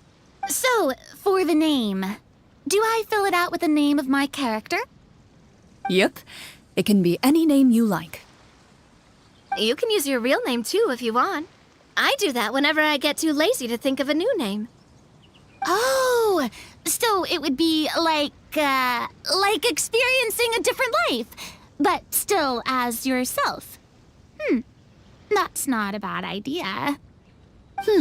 In that case, I think I'll continue to use the name Linny then. Next up is the skill sheet. You have a limited amount of skill points that you can use to learn a number of skills. The more points you invest in a particular skill, the easier it will be to pass associated checks. I'll take persuasion and investigation. Those are must-haves when it comes to missions like these. Oh, those skills sound like they'd be useful for gathering intelligence. Good idea, Navia. Just as expected of a veteran player. So, should we also take those skills then? Not necessarily. Since we're working together as a team, we could leave the negotiations to Navia and use our skill points to pick up other useful skills. For example, I think I'll take stealth and sleight of hand. That will give us more options if we run into any situations we can't negotiate our way out of. Oh, interesting. I wasn't thinking about it like that. I suppose it's not so different from an acting troupe. Everyone has their own role to play. Let me see. I'll take art and performance. I'm not quite sure what use they'll be, but I'm not as knowledgeable about the other skills, and I'm not too confident I'd be able to roleplay them well.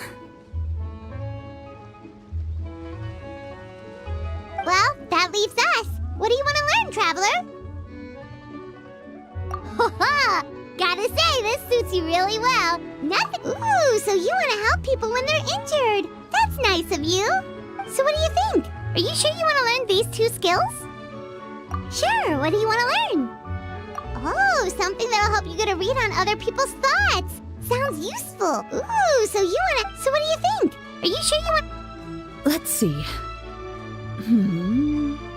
Oh, looks like you each have enough points to choose one final skill. You've all picked such classic skills. It's fine to go a little bit out of the box, you know. Why do I get the feeling she's getting ready to cause trouble? For example, this one here. Summon. Doesn't it sound super mysterious and cool? Oh, I saw that one just now as well. The description says, this skill can be used under certain circumstances to summon characters or creatures that fit the script's world-building rules. The script's world-building rules, huh? But how are we supposed to know? Oh, that's not for us to worry about, my friend. Just learn the skills that interest you, and the GM will take care of the rest.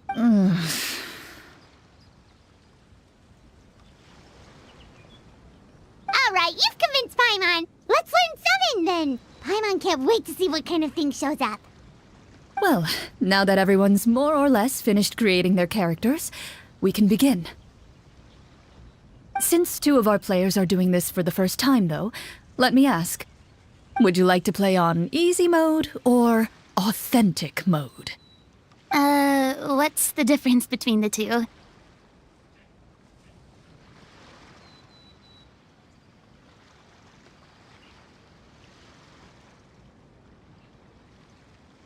Well, in role-playing games, the story sometimes... For example, if you fail a check, that means you cannot use the target skill in that if you choose to play in authentic mode.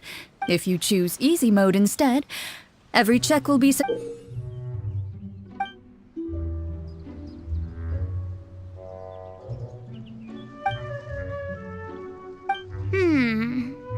Given that I'd like to focus on the story, I suppose I should pick easy mode.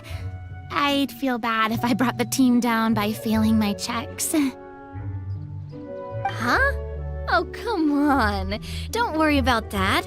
RNG is the lifeblood of role-playing games. I'm going with authentic mode for sure. Never knowing what you might have to overcome. Ugh, doesn't that sound exciting? I'd rather be mentally prepared for what might happen. All right, then I'll mark down Farina for easy mode. All her checks will be successful by default. As usual, Navia and Linny will play on authentic mode. What about you, dear partner? How would you like to play? Are you sure? Mm-hmm. No need to worry about the pesky fatometer. Pretty good choice if you just want to relax and play the game. Honestly, I don't think Clorand would make things too difficult for us, no matter what the fatometer says. Isn't that right, Clorand? No promises. That wasn't super reassuring. Well, anyway, enough talk. Let's get started. I want to experience at least a good chunk of the story today. Speaking of the story, why is the beginning scene on a beach? Well, that's because a long time ago, back when human civilization was still in its infancy, powerful demons and evil sorcerers ruled over the land. Soon, a group of human rebels banded together. With their swords raised, they swore.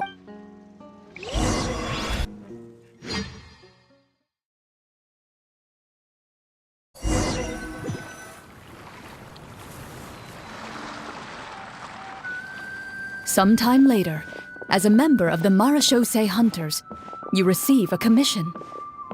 Following the address provided on the message, you take a boat and arrive at this strange city. As you inhale, you can taste the slightly salty air of the docks as you begin to survey your surroundings. There aren't many people in the vicinity, but you do take note of a few others who, like you, seem to be sizing up this place.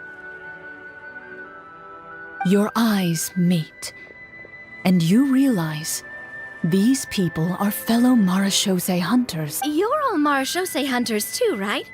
Allow me to introduce myself. The name's Navia, monster hunter by trade and helpful neighborhood businesswoman on the side. What say you to traveling together? We can help each other out on the road. Okay, count me in. My name is Linny. I've been wandering since I was little and picked up a few less than legal tricks along the way. I was adopted by a Marechaussee hunter and later chose to follow in his footsteps. Is this where you introduce your character to everyone? It sounds like they've done this dozens of times.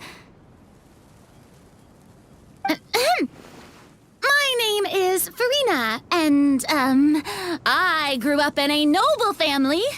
I always had a strong interest in performance and the arts. Even though I'm a Marechaussee hunter, what I really want is to be a performing artiste. Hey, that's really cool. You can do it, Farina. That's exactly how it's done. Paimon is Paimon, a good friend and companion to this Marechaussee hunter right here. I've been studying medicine ever since I was a child. I want to do my part to eradicate these monsters and use what I've learned to heal others. Oh, welcome, welcome. When we face the monsters, I'll make sure to charge in front to give everyone some cover. You open your envelopes at the same time. The message reads, "To the honorable and trustworthy Marechaussee hunters, our kingdom is currently facing a grave crisis. The lands outside the capital have been overtaken by monsters, and our people are being led astray by forces of wickedness.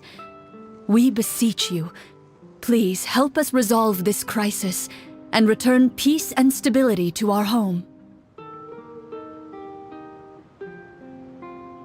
Huh. The layout of this city looks super familiar. It kinda reminds Paimon of Mondstadt! The scriptwriter must have used a real-world city as a reference when coming up with the map.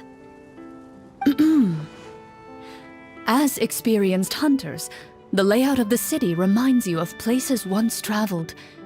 You recall the sight of tree-lined streets and the gentle tranquility of days gone by. Yet, as you regard the city in front of you, it appears to be little more than an empty shell. Its hollow gates are open to you, beckoning you to come forth and bring salvation back to the town. I carefully read every line of the letter and turn my attention to the signatures at the bottom. Who issued this commission to us? You see a long string of unfamiliar names. It would seem that many of the residents of the city issued this commission together. They sensed that things were not right within the kingdom and sent a distress. In that case, why don't we take a walk around the city and see if we can learn anything from the local residents? Oh, good idea. We might be able to get some leads on the monsters and bad guys we're after.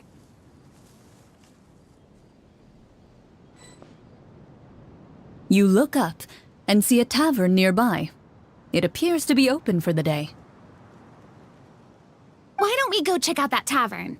If the novels I've read are anything to go by, taverns are usually full of information.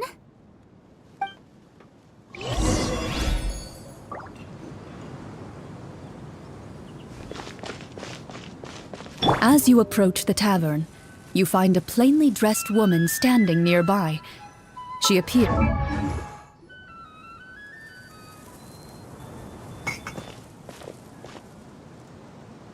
Greetings, friend. Lovely weather we're having today, don't you think? Oh, hello. I suppose you're right. The weather today is quite lovely. If only those monsters out there would stop causing trouble. It seems like every character included in the script has a certain amount of useful information to offer. If we keep asking questions, we might be able to get some good leads. Oh, come now, don't be sad. Life is all about optimism. Oh, that reminds me. What did you have for breakfast this morning? Huh? I don't think that's the kind of question we're supposed to ask. Nothing turns a frown upside down like good food. How about some macarons? I could make you some. You didn't even take cooking as one of your skill proficiencies. That's not necessary, miss. Excuse me for saying. So you're someone who barely smiles and doesn't like sweets. Hey! Did she just... me? Clorian must have broke character for a second. This isn't getting us anywhere. Traveler, maybe you can think of something.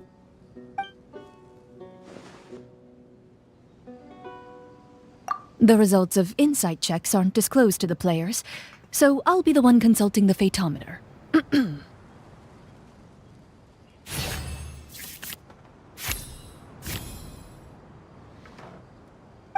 You recall all the lessons you've learned in your time and begin to carefully observe the woman's mannerisms.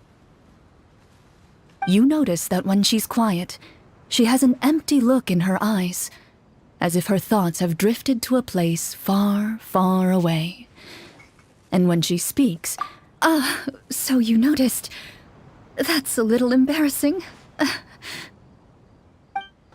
A horde of monsters suddenly appeared near the capital recently, so all the guards were dispatched to fight them.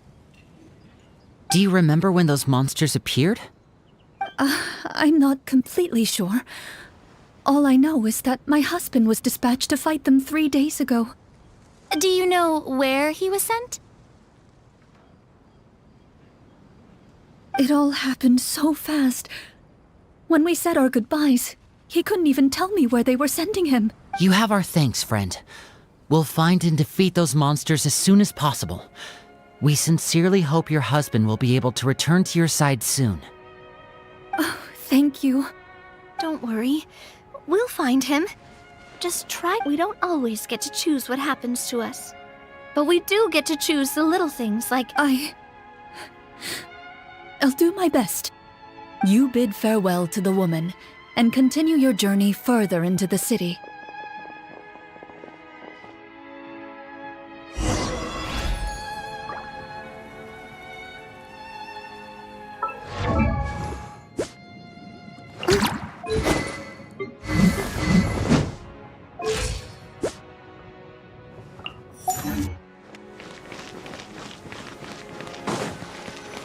As you venture further into the city, the streets appear largely empty. An elderly woman walks past. You see her shake her head as she puts away her wrinkled wallet. A nearby merchant folds his arms and gives you a disdainful look. You get the impression that he's someone who has long gotten used to the sight before him.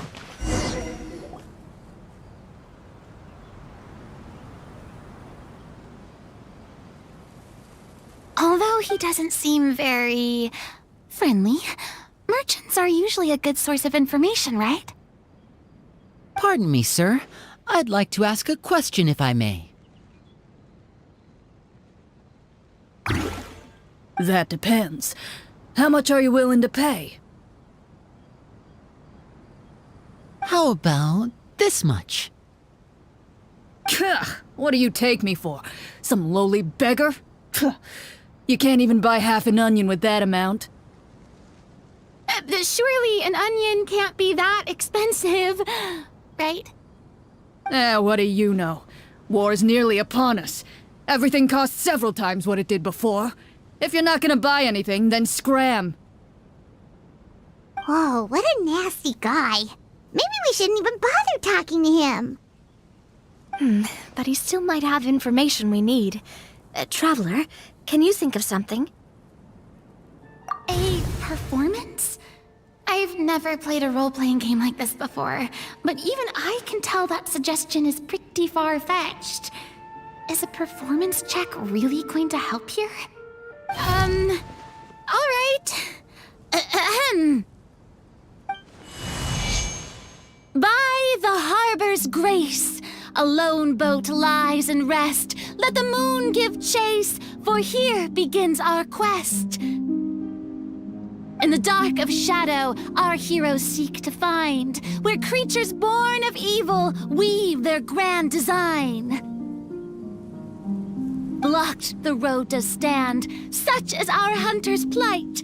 Yet with sword and courage in hand, they march forth to pierce the night.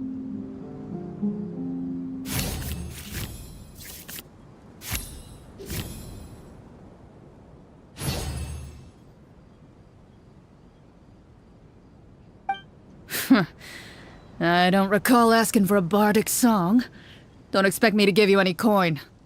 But if you meant what you sang, and you are indeed some kind of hunter, then by all means, please, go out and kill those monsters for us. Those monsters are camped outside the city, and they've been destroying all our trade routes. We have limited reserves within the city, so if this continues, we're all gonna be in big trouble. Wait, you're saying no one has put a plan in place to distribute supplies or maintain order? We could all starve and those nobles in the palace wouldn't even break a sweat. Who knows? Maybe they've been in cahoots with the monsters all along.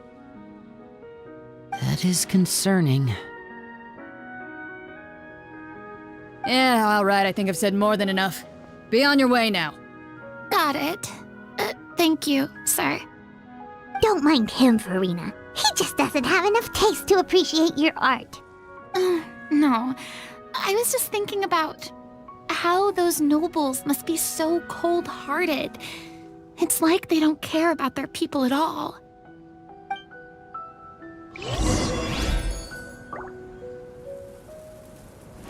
Should we try to go somewhere with more people? Oh, how about the city square? Follow me.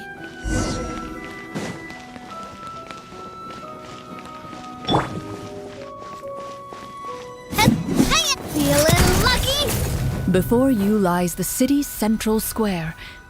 You see a man with a slightly anxious look on his face, pacing back and forth, his head hanging low. He doesn't seem to notice your approach. Still immersed in his own thoughts, he shakes his head and lets out a long sigh.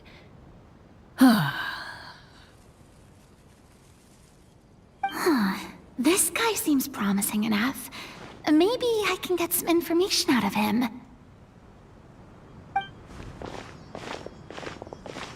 Hello, sir. Is there anything I can do to help you?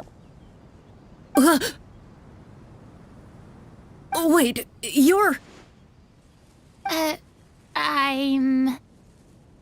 Oh, dear goodness! You're a Marashose hunter! You recognize us? Ah, are you one of the people who wrote the commission letter? Yes, yes! Oh, I didn't expect you to actually come! Oh, what great news! The city is saved! What happened here? Alas, we once lived comfortable, carefree lives. This city used to be free of monsters. The first Marashose hunter, Casiodor, the Golden Hunter, he was the one who drove them back. However, monsters have once again surrounded the city. Perhaps the seal that kept them at bay has lost its power. Or perhaps an evil sorcerer has been meddling in our affairs. All I know for sure is that their return has stripped the city of any chance at peace. Are there not enough soldiers to drive them out? It's not a question of numbers. The guards simply have no idea how to deal with them. Most people my age have never even seen one of the monsters, much less been trained to fight against them. What's worse, many of us don't even know the history of the Marashose hunters anymore. When I was a child, though, my grandfather would tell me stories about how the Marashose hunters drove back the monsters. So, on the off chance that something might come of it, I decided to reach out to you. To be perfectly honest, I was starting to think all those stories were just tall tales. But now that I've seen you in person, I finally know that it was true! Well, you can rest easy, friend. The righteous and formidable Marashose hunters are on the case. The man is touched by your determination and resolve. His eyes begin to well with tears of relief. Still, if we are going to hunt the monsters, we need to know where to find them. Can you give us any leads? All I know is that the area outside the city is dangerous. I'm afraid I can't point you toward a specific location. Oh, although, if you leave the capital through the main gate and follow the road, you should run into a group of guards. They might know more about where to find the monsters. I see. We'll go look for them then. All right, be careful. Oh, and one last thing. The monsters outside the city are just part of the problem. There are evil sorcerers inside the city as well, so be on your guard. They're actively working with the monsters, and have corrupted the court ministers with malicious magic.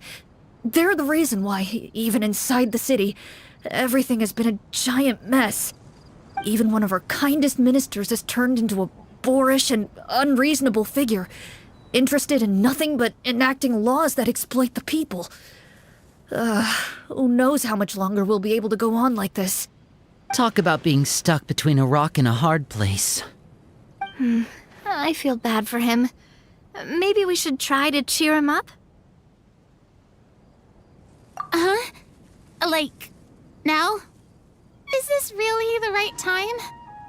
I appreciate your kindness, but for now, it's more important to focus on the crisis at hand. Brave hunters, I leave the future of this kingdom to you.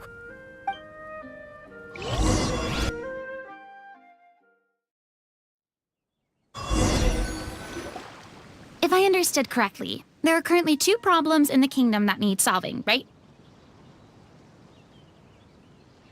Exactly. We need to defeat the monsters outside the city and take down the evil sorcerer stirring up trouble from within. But which problem should we tackle first? Well, this seems like a good moment for a break. Take some time and discuss what you want to do. Let me know when you've made your decision. I really didn't expect the people in the city to keep us at arm's length like that.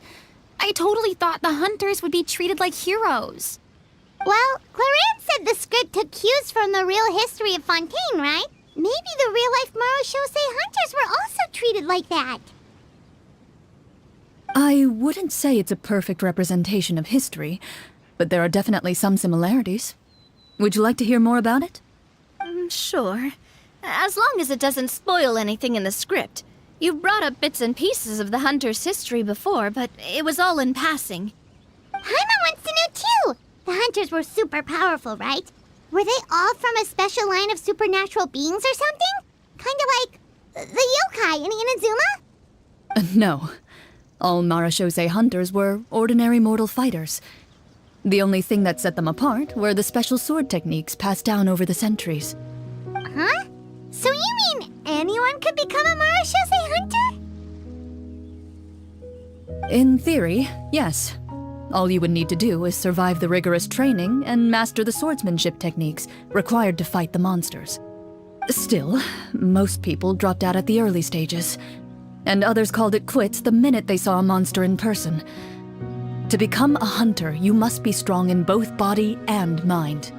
What kind of monsters did the hunters fight exactly?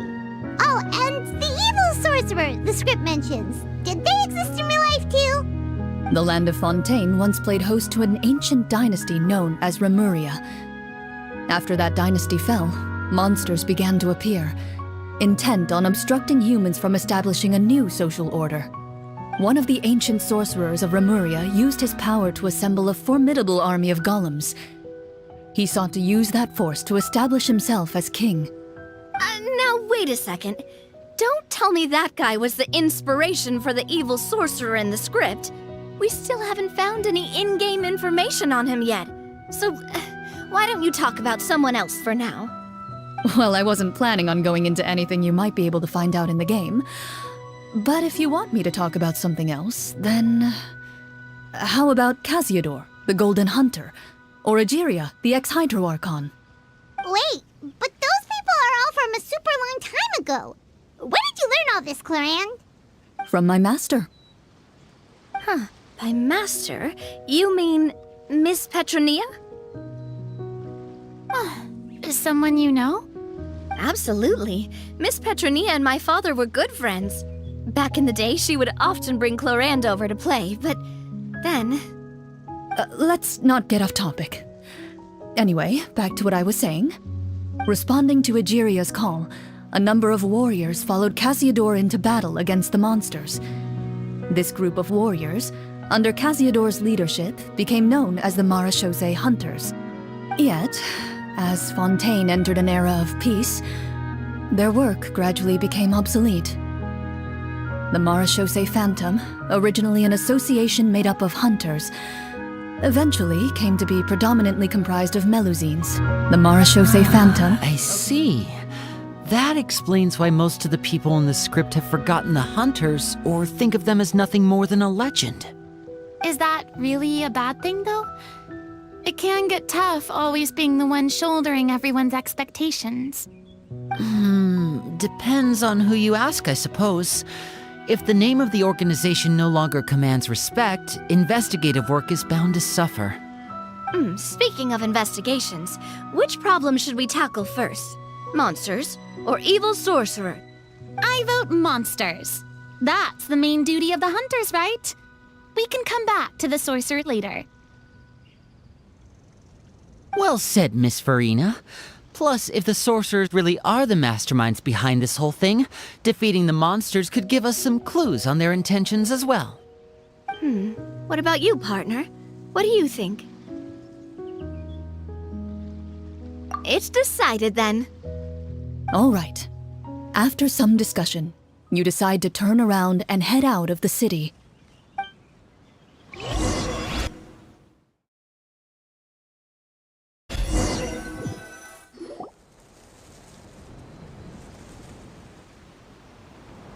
Let's take a look around, like that guy said.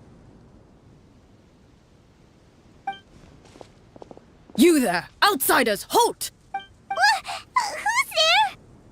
An armored man approaches you. He has a tall, muscular build and a determined expression in his eyes. Just one look, and you can tell although he's trying his best to conceal his current state, his uneven gait and the sweat dripping down his forehead make it obvious. I'm the captain of the guard. I saw you sneaking around the city earlier, so I'll only ask this once. State your purpose, or it's off to the dungeons for the lot of you. Wow, it's been a while since someone's been this suspicious of us. I said talk, not whisper between yourselves. How Have you ever heard of the Marchese Hunters? Marachose hunters? Ha! That fairy tale, you mean? What, do you expect me to believe you're one of them?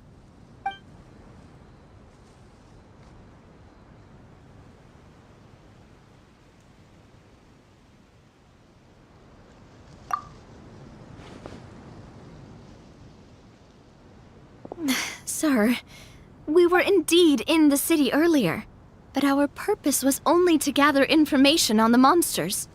We're here to help the city and all the people within it. Your guards are still fighting the monsters as we speak.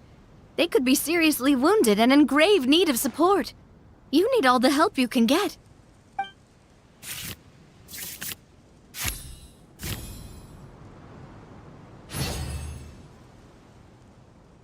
The man regards you with doubt and concern. After a period of inner struggle, he lets out a long sigh and informs you of the locations where the monsters have appeared.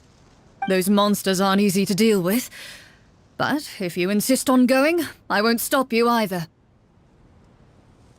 I just hope all the guards will be able to come back to their families alive. I wish you the best of luck.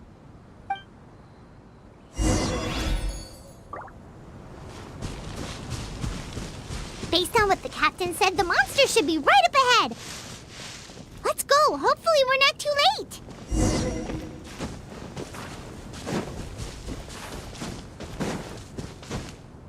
As you approach the battlefield, you see numerous people lying by the side of the road. They appear to be dressed like guards. Their faces are filled with desperation and terror. Some are screaming and cursing in vain, as if still trying to banish the monstrosities they saw from their minds.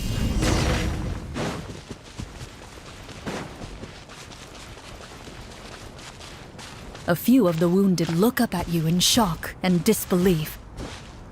"Quick, leave this place. Turn around and don't look back," they yell.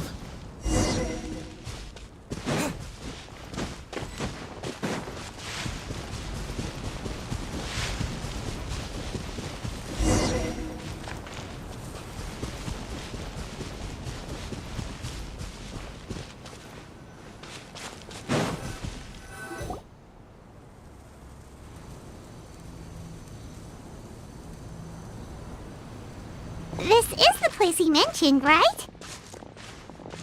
You see broken iron swords scattered all around you, and downed trees riddled with terrifying claw marks. All the signs point to one thing. A truly devastating battle just took place here. Be on your guard, everyone. The monsters might still be around.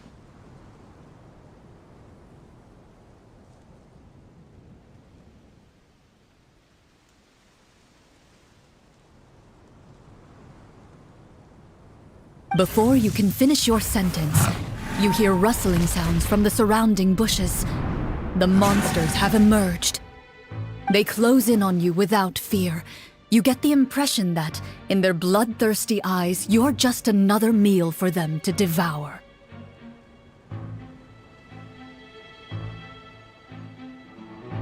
A little help here! This thing wants to eat Paimon! Your battle round begins now.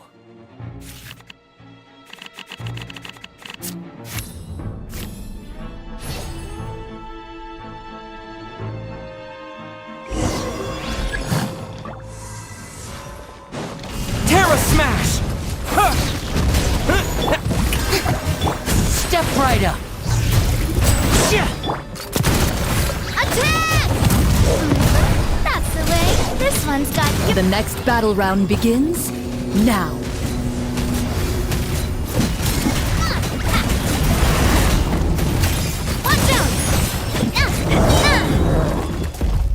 The monsters let out a terrifying roar of anger and resentment before dissipating into thin air. Oh, thank goodness it's over. We're lucky the Marachose Hunter class came with all those preset skill points. Otherwise, we would have been in some real trouble. I never knew the phytometer even determines the amount of damage you inflict. If you get unlucky, isn't it just game over right then and there? That's part of the fun. The uncertainty of fate is what gives these games their appeal. Just as you begin to celebrate your victory, a suspicious lump on the ground catches your attention. A suspicious lump? Wait, could it be the thing that appears after every battle? I walk up to it, crouch down, and begin to carefully examine it. I've still got my right glove on, so it should be fine for me to touch it, right? As you investigate the mound, you discover that the exposed portion appears to be made of wood. With the monsters gone, the small protrusion now awaits your discovery, poking out of the ground like a shy flower bud. Whoa, it's a treasure chest!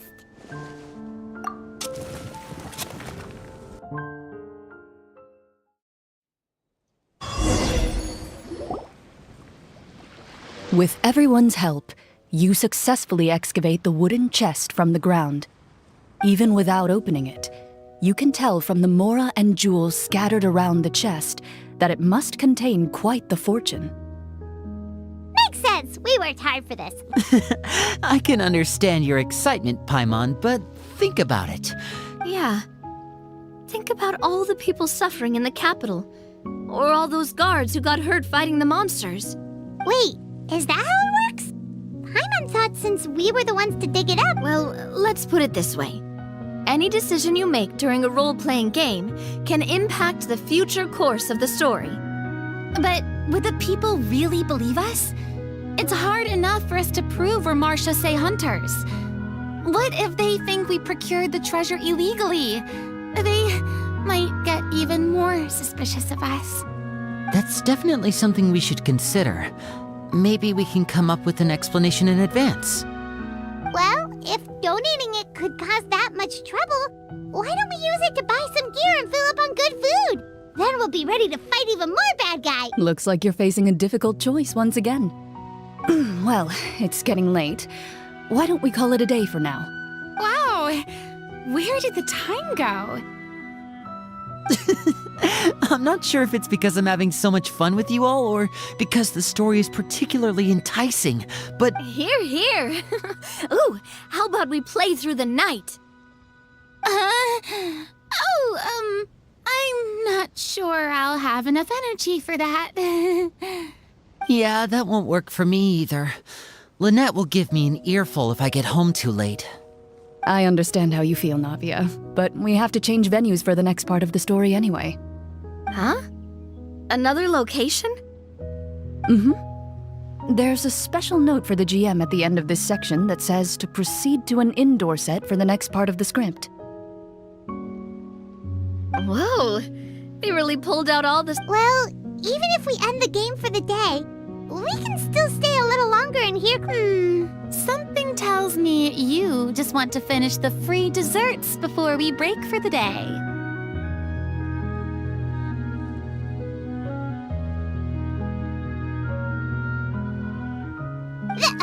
That's just a coincidence, okay?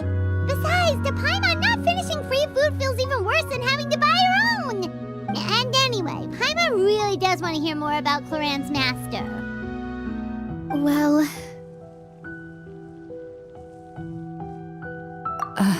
It's nothing. I appreciate the concern, but it's all in the past.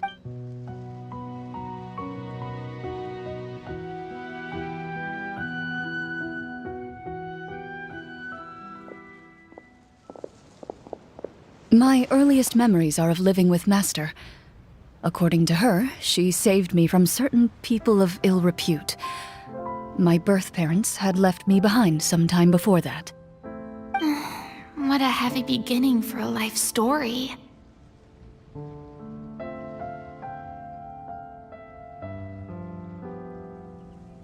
Master was a fascinating individual. If inexperienced in the ways of raising children, my first ever toy was a short sword. Although I suppose it wasn't so much a toy as something Master removed from her waist and handed to a noisy child in need of distraction. Oh wait, so she handed an actual sword to a child? Isn't that dangerous? Did you hurt yourself? Of course I did. I cut my palm and bled quite a lot. But Master was not concerned. She just stood there and casually lectured me about it. See, that's what you get for not holding the sword properly, she told me. She then crouched down next to me and said, "Give me your hand. I'll teach you to bandage this wound. After that, it's time to learn how to truly hold a blade." Excuse me for asking this, Clorand, but how old were you exactly when all this happened? Probably around, 3, give or take. 3? Isn't that when most kids are still struggling to hold a fork? As I said, Master was rather inexperienced in the ways of raising children. She believed trial and error was the best way to teach a child what they're capable of. I'm not so sure this is a I didn't see anything wrong with her ways at the time. And anyway, children don't get to choose how they're raised. Oh, she did bring me back a pet from Liyue once. It was a Geovishap hatchling. A Geovishap hatchling? For a pet? That seems even more dangerous. What she said was this: make sure to get along, you two. If you really can't agree on something, just settle it with a fight. Whoever loses is the real pet. And how old were you when this happened? 5. Well, did you win? No, I lost. So you're saying you actually became the Geovishap's pet? Yes, but only for a week. By the end of that week, I defeated it in combat, and we've shared a cordial relationship ever since. That really doesn't sound like the kind of childhood someone should have.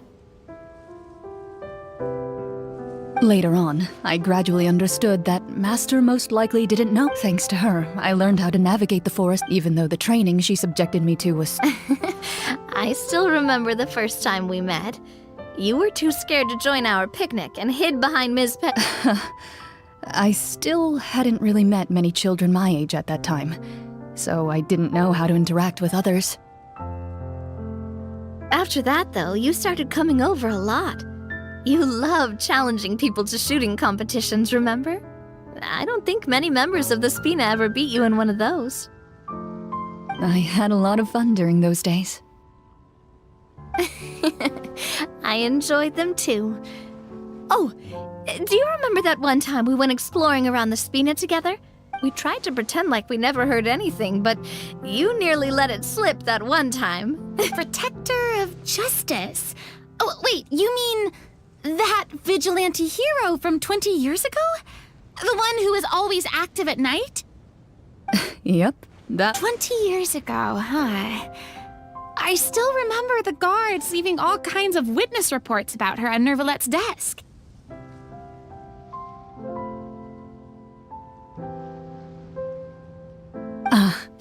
My apologies. Oh, there's no need to apologize. You had nothing to do with it. And anyway, everything she did was for a good cause. Although, calling herself the Protector of Order was a bit much. Especially when she deliberately operated outside the law. Huh? When did the Protector of Justice become the Protector of Order? Oh, she had a bunch of code names. I heard she would just come up with a name on the spot whenever she was asked. Later on, she probably got sick of answering those questions and decided to stick to just 2. The Protector of Justice and the Protector of Order. That sounds like her, all right. I bet she forgot which of the 2 she'd use by the time she got back each night. Well, she certainly sounds like a fascinating individual. With her strong sense of justice, it's no surprise her student followed in her footsteps. It's true. I always wanted to become like her. Someone powerful, independent, and with a strong sense of conviction. But...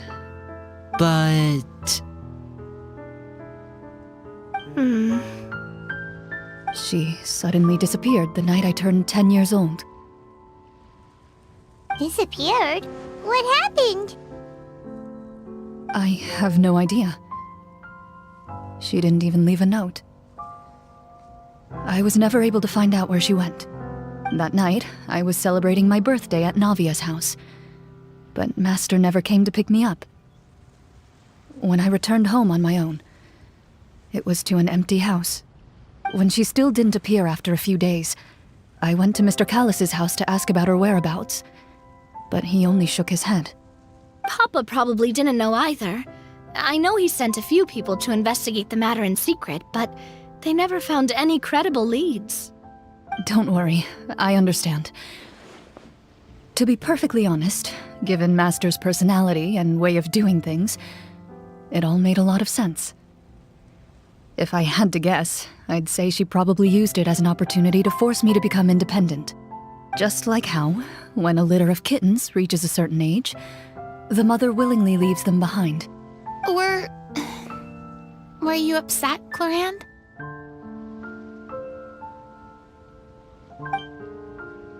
I was at first, but not anymore. I don't believe Master would suddenly disappear for no reason. There must have been something she just had to do. Well, despite everything, you still managed to follow in her footsteps and become the greatest champion duelist in all of Fontaine. You're practically a living symbol of law and justice. I suspect my position would be far too by the books for her. Master always did whatever she pleased. But you're right. I suppose I do take after her in some ways. Who knew Clorinde had such an interesting past? I never had the chance to ask her about it before. I wonder if Clorinde's master were the champion duelist back then. Would that duel against Mr. Callus have gone differently? Oh no. Judging by the atmosphere, Clorinde and Navia are probably thinking something similar. The mood just got super awkward all of a sudden. Well, anyway. Would you look at the time? It's getting dark, so we should probably call it a day for real this time. If we keep talking like this, we really will be here all night. I had a great time today, Miss Clorinde. Thank you for being our GM. Anytime. The script was good, but I've got to say, your childhood stories were even better. Hey, you should tell us more about that fight against the Geo-Bishop sometime. Maybe your master was onto something. You could be right. What does she mean, onto something? I certainly don't know any 5-year-olds who want to fight a bishop in their spare time. Guess I'll head back as well. I need to save my energy if I want to continue enjoying the story tomorrow. You're that excited to hear about my fight with the bishop? I was talking about the script